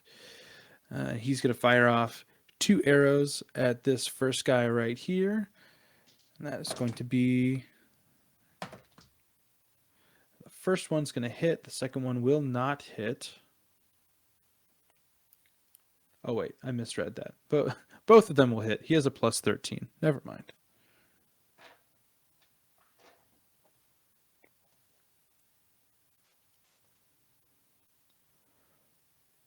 All right. That's going to be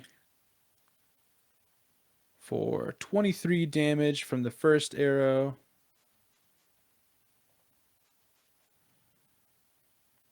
And 20 damage from the second arrow. He just flies up and shoots both of those arrows right down into the back of this monster. And next in the initiative order after him, you'll see Flynn run up as well, and he will touch a sigil on his axe, and you'll see him grow as you've seen him do before. And he's just going to run up and start walloping on this guy. He's going to make 2 attacks with his axe. First one is a 26. The second one is a 22, both of which hit. He's going to take 16 damage with the first hit and 18 damage with the second hit for this guy. And that brings us to Teth. All right. Out of concern for his squishy boys, Teth will move. Whoops. Him. 5, 10, 15.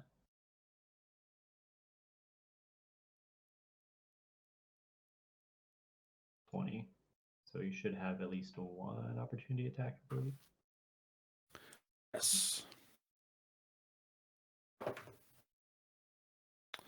That is, that's not going to hit you. That's an 11 to hit. Ooh. Dodges out of the way. Guy, he was too big. If he was smaller, he would have hit him. Right. Um, Trip you, but it goes over your head. yeah. Yeah. And he's just going to grab his prayer beads and make a small sign on one of the prayer beads, which he hasn't used for a while. Looks like a small, basically makes like an X on it with his fingers, and he will cast Branding Smite from his prayer beads. He's going to start clubbing this one that was right in the front that got blasted by Burn first. Perfect. Seth is very sure that all of these things are going to retaliate and eat Vern.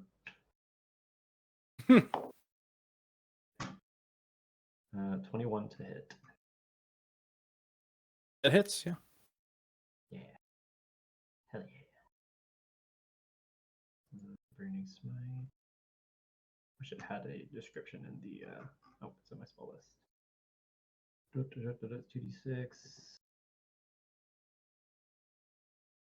I'll just do regular bonk first. So, mini dice roll.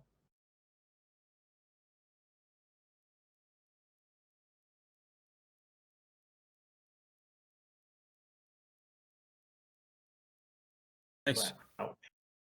Yeah, 34 for the first one. And then for the second strike, depending on how this goes, natural 20. Hey. uh, Nice. Seth is going to start on his forearms. He has kind of small, like they look like chevrons, and then they start to glow. So they go all the way up his arm, and then the first 3 flare up. And he kind of takes a brief moment to harness his divine energy. And he is going to 3rd level divine smite. There we go. Which is a natural 20, so that's going to be a lot of dice.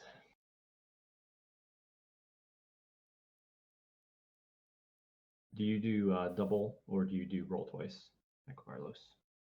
Just double your dice. Okay.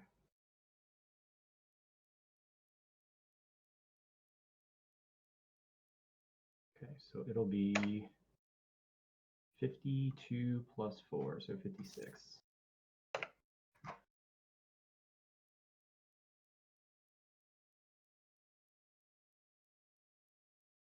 One's in there.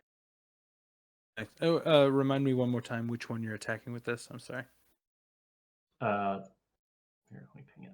This guy? This front one, the first one that Okay. Vern hit. Okay. Nice.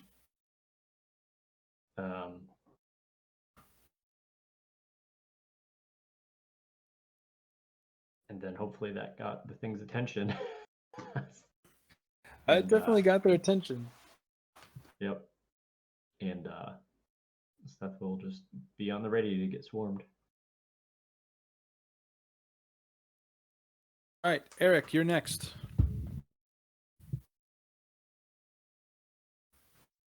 All right. Eric is gonna express to the party, those who can hear, and if the other four can hear, but shouting that he doesn't have all the normal buffs to just count for that in this fight. Above game, running out of spell slots. So he'll be shooting some flame arrows with an action and bonus action at which one did Teth mess up the most? This one right here. Okay, let's try to take out that guy there. Okay. Let's see, roll to hit. Roll 20. Dirty 20. That hits, yeah. Okay.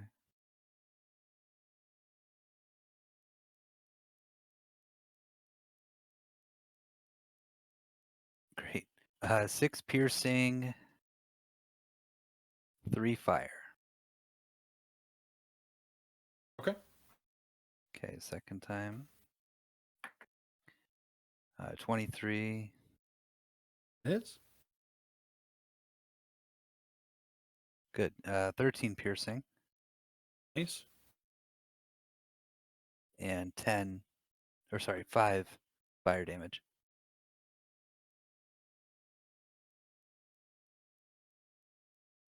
And that's my turn. I can't take cover. I need a bonus action, correct? Free up to do that. Correct. Yeah. Do you mean like? Cover behind the shield.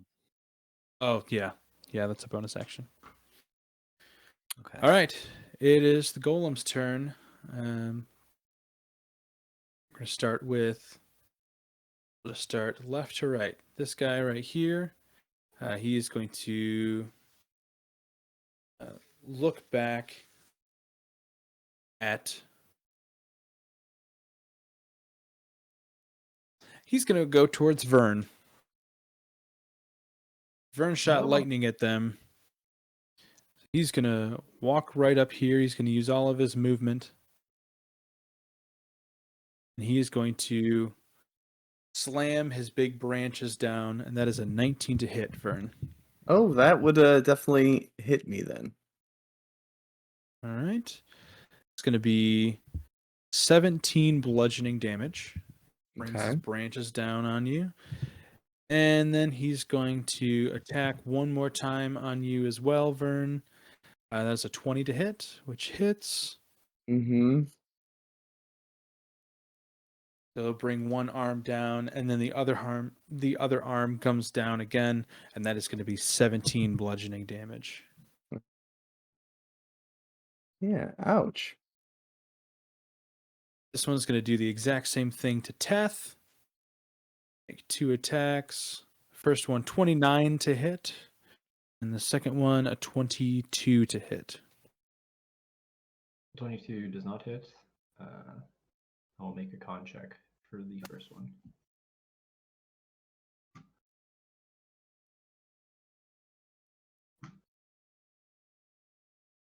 For the first one, that is 26 bludgeoning damage, Teth.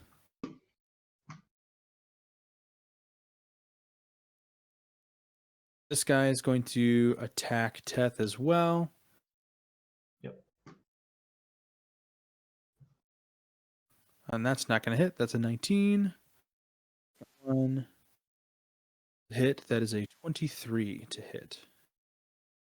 So I kept up Shield of Faith, so that does not hit. Oh, perfect. So this guy he's just from right where he is, he'll just try launching his fists up at you, and they miss. This guy up here is going to turn to his north, and he is going to attempt to shoot Dez out of the sky.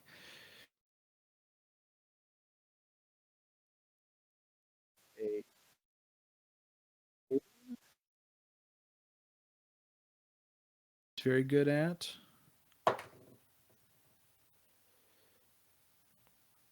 That's a 23. That saves, so he's going to take half damage from this and somehow stay flying, but he's going to take 37. Oh, 37 is the total. I was like, holy shit, that was way worse than I thought it was. So he's going to take, what is that, 15, 18? 18 poison damage as well. And he is going to attempt to attack Flynn. It is 20 to hit. That will hit him. And the second hit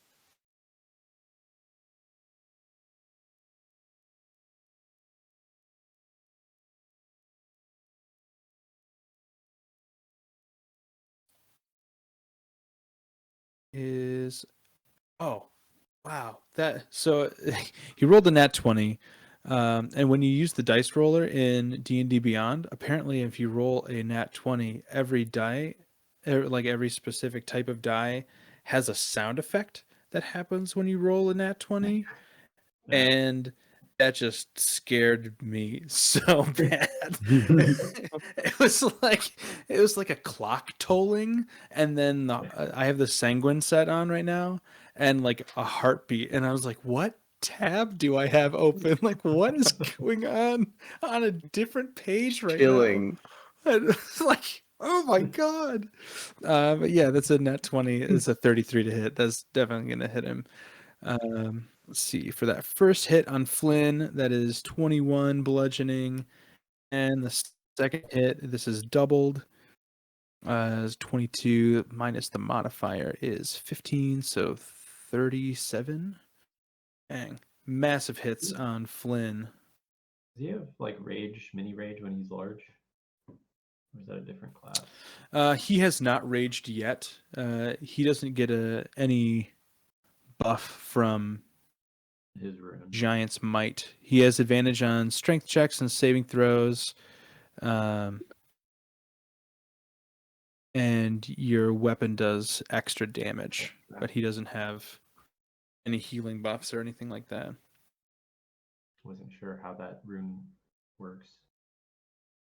Some of them do, I think, but not the one that makes you large. Like, it's not a rune that makes you large. It's just the Giant's Might feature. Okay. But he's about to use a rune his next turn. Oh, and Dez got some damage dealt to him as well.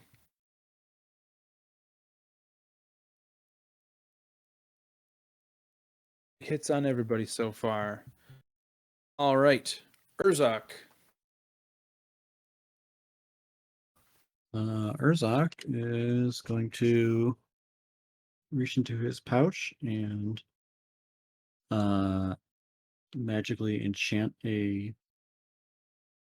piece of licorice root. Okay. And shove it into his mouth and crunch down on it very firmly.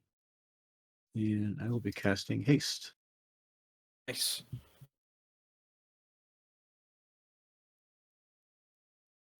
And then it'll be moving and then dashing with my extra action for 120 feet of movement.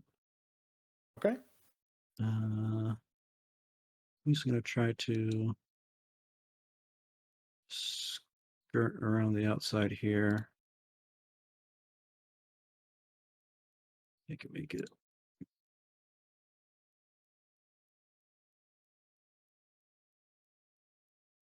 I always imagine hasted running is like Sonic speeding up his feet. Yeah. It becomes a little blur. Yeah, I'm gonna take a wide berth, skirt all the way around, and put myself right there, down at the bottom. Awesome. And that will be my turn. All right, cool. Silgath is going to take his turn now, and he's going to run right up to this elemental this plant under a tree, and he is going to use his action to cast Summon Elemental. He's going to conjure a fire elemental spirit and position that right next to him.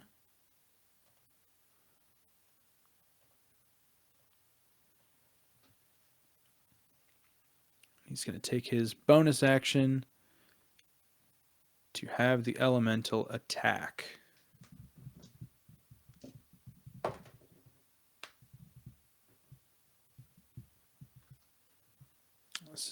The elemental is going to take 2 melee attacks on this plant here.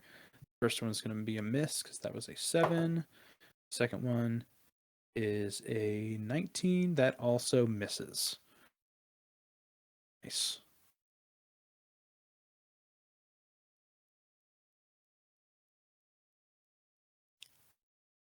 I forgot to put the wisp in the encounter. So we'll just have her take her turn right now.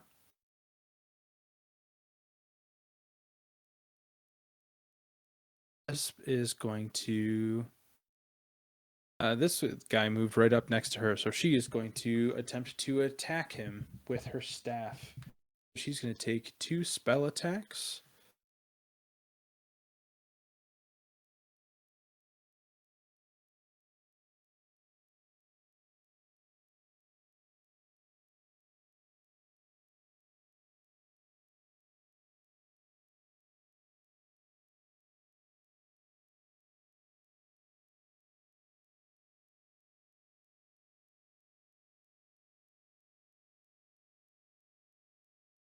That was a 2.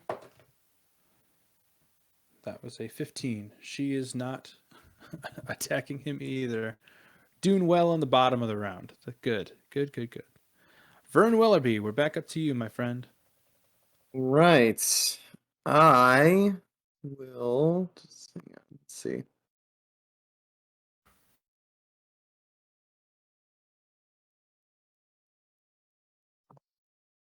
I'll go to I'll move to here next to Urzak. And I'm going to cast Chromatic Orb at level 4. And I'll also Alright. do twinning. And I'll try to hit him and him. I'm gonna do fire too, instead of electric. Okay. Go for it. Make your attacks. Okay. Let's see. 2 separate rolls to hit when it's twinning. Yes. Cool. Okay. The one more to my left. Mm.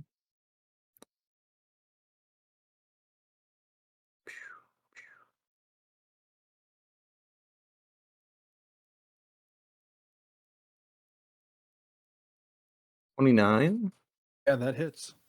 And the one to the right then, or more forward in front of me, 21. Also hits, yeah. Both of them hit. Cool. Okay. To the left.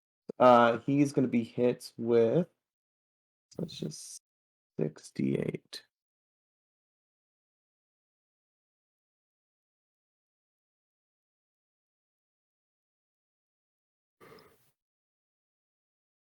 $32. Nice. And then in front of me, 27 fire. Brutal. Yeah, and then after that, I will tip my hat to Urzak, and I will misty step my way back behind this tree. Nice. I'm back here somewhere now. We Wherever love would be. that. Can you do 2 spells like that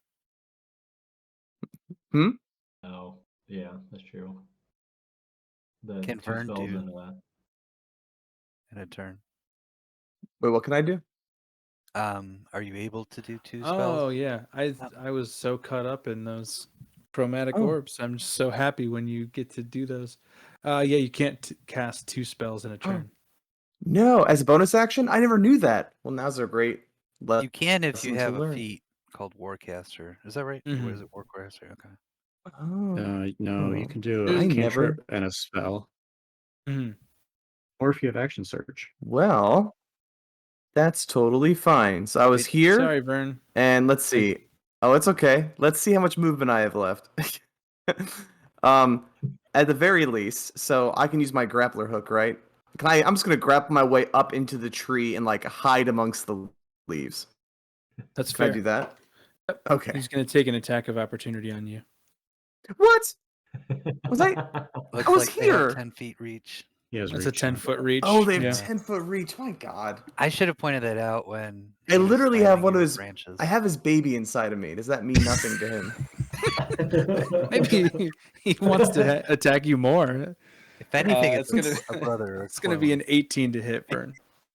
Yeah. Look, we need to find the exact disease that these guys are susceptible to, because they're all susceptible because they're all clones. With his slam attack of opportunity, Vern, you're gonna take 17 bludgeoning damage. Okay, fine. Whatever.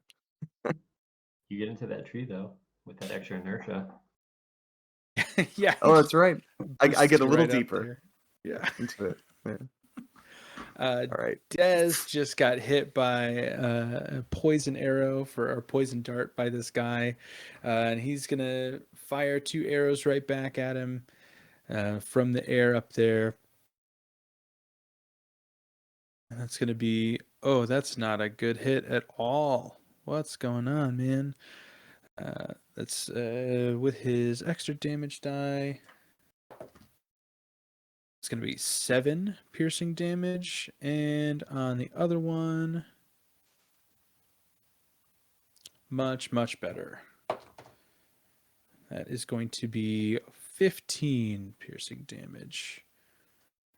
He's going to shoot that at this one right here. And Flynn is going to come right back up and do the same exact thing he did before. But he is going to now rage. His bonus action, he will rage. And he will make 2 attacks.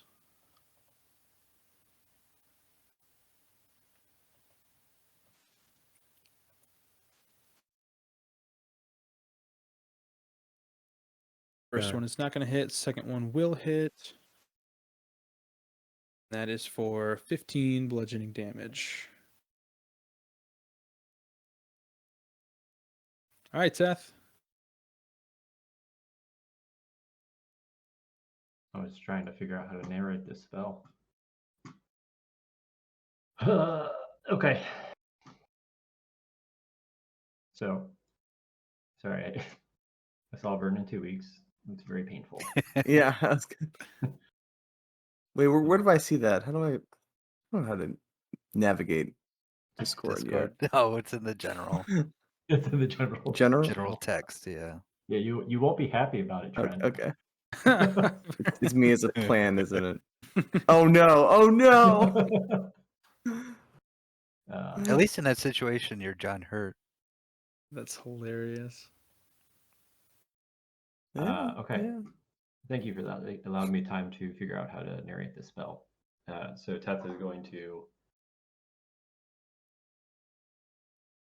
steel himself, seeing that it has mostly been like brute force attacks from these creatures, and he's going to take his hand and put it in front of his face, and then energy is going to start pouring from his fingertips and start to manifest a golden mask over his face.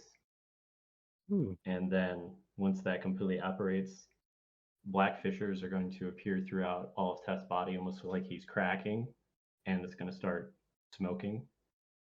And he's going to cast Stone Skin. Yeah. and then go to Pound Town.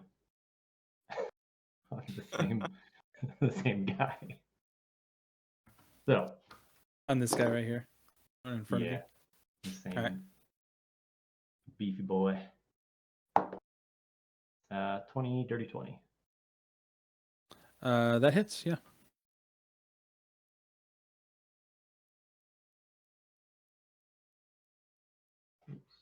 +4, not -4. All right, that is 14 for the first attack. Second attack. Okay. 25 to hit. Yep. And then 16 damage for the second one. Teth, how do you want to do this? The first attack, I'm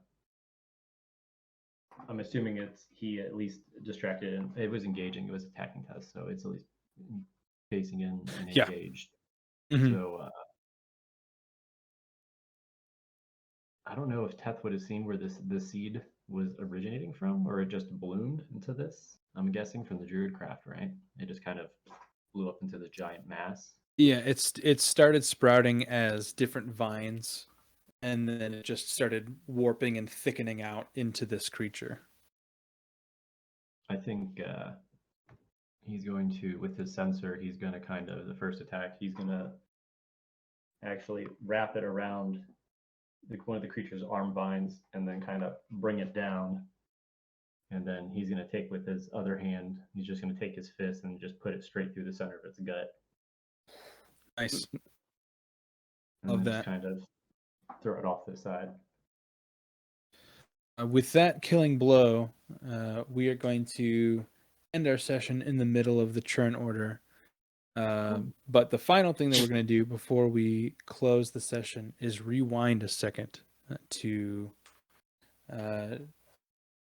earlier in the session where Urzak is talking to Silgath.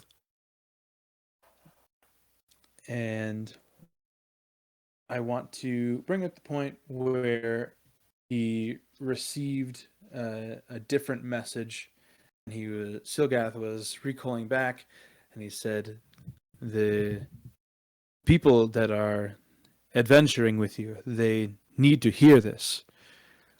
And what appears at that moment is not a portal for the four of them to get to you to help with this fight.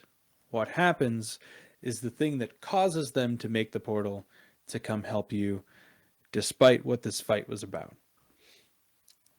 He reels backwards. He goes back over to that cliffside, and he conjures on the back of one of the headstones the shape of someone who is very familiar to two of you. And now, Teth and Vern, you would not know this character, but Urzak and Brackle and Eric would know Ash very well. Ash was one of the 10 veteran tithes in the first chapter of this campaign, and she ended up escaping from the caster compound before all of the events in the clearing with Visick and the king and all of that stuff. Ash, Silgath mentioned before that this place in Arcadia, this window into the souls of the heavens, can do two things.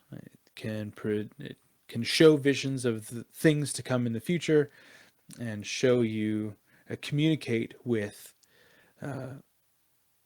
creatures who are currently in between their first and second lives. And Silgath was not expecting this second creature to come to him, but it seemed very urgent, which is why he recoiled so violently. He touches his hands up against this headstone, and Urzak, you are watching as this happens, fully expecting to leave after speaking with your sister. But he touches this headstone, and just like the visage of your sister, out comes a spectral body of Ash, your friend from the Tithes. And she looks panicked. She is already fading. She looks incredibly wet. Her body looks like she is soaked down through her clothes. It also looks like she is quite injured in this form. She will, in a panic, she'll look around and realize who she is talking to. And she'll say, Urzak, I don't have much time. I need to explain to you how to use the orbs to get them back to their homes. And that is where we end our session tonight. Hell yeah. Okay.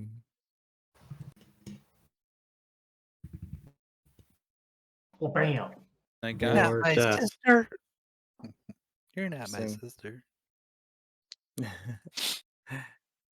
I was What, wondering. I think you'd be like, and just then, I thought you were gonna bring another character onto the map to join us that I also wouldn't recognize. I feel like a couple times that's been the twist, and everyone else is like, oh, and I'm like, oh yeah, oh, fuck they're me then, I back. guess. I think that this will be the last time that happens. If in a serious way, there is one four-armed troll and storm giant duo that everybody seemed to like last time that will be making an appearance eventually, but they're not like story altering, they're just comedic relief, so they will Also- show up eventually. Also, every character for next week is people that we all know that you don't. Oh, that is true. Oh, that's true. That's okay though. Sorry, Because I enjoy it. I like to learn new things. I never feel like I'm in the dark for too long. it'll be a mix. make sense It'll be a with the way that your character is revived, Trent. Mhm. Because your character, we never got to the end of that one shot, but your character Right. did not die. All of the other characters died, and yours did not. So Hey, I knew mine was the toughest of that crew. it really was. You were the only one that built Mhm. your character well. Poor other guys, they didn't stand a chance. Oh, Matthew. Guy, Matthew and JT. Yeah. Mm. Oh yeah, Stone Skin. Type in anything that you need to type in before because we're not going to come back to this combat for 2 weeks. Yeah. 2 weeks. Okay, I've got some notes. Before we go, does anybody have any questions about what they need to do for next week, or which character they're playing, or you're doing? On a scale of 1 to 10 of all the characters that we're playing Michael Varlos next week, how much are those characters going to get along? 1 being not at all, 10 being very well. Man. Well, I can think of a couple characters that won't get along with Donovan's character at all. Yeah, I think Reggie will probably disagree with Alistra a little bit, but you're both like just like no nonsense, get shit done in your own way, so you'll probably gel. Trent's character Sid will get along with everybody. He'll be good. Jerry, depending on how Aaron plays him, should be fine. Yeah, I think it'll all be pretty copacetic. I think it'll be not too bad actually. I was thinking it was going to be like a bunch of rogues and warlocks and paladins, like all together. You know, I had a thought, like I just let you all choose whatever character you wanted to play. Like I just left that to its own devices. And I had a thought one day. I was like, what if everybody chooses their fighter? Like what if everybody was like, I really liked playing that one character. I'm just gonna play them again. Just a Be whole prepared party of for fighters or a whole action party of monks or whatever. But it ended up being pretty good. Like we have a wizard, a monk, 2 fighters, a paladin, an artificer, Blood hunter. a blood hunter. Yeah, Alistra is the blood hunter, and then Dak, Annie's boyfriend, I'm talking to him this week about what he is going to play, but it won't be any of those. I told him the whole class breakdown, so he's probably going to play a caster of some sort. I'm assuming, based on that. I was wondering if I could But- roll my ability scores and stuff. Wasn't Just use the same ability scores that you had wasn't for Remy the other character. the hillbilly like brawler? Yes, that is right. Yeah. Drunken Master But Monk. is barbarian and fighter different hit points? Yes. They're different hit dice. Yes. So should I just re-roll then?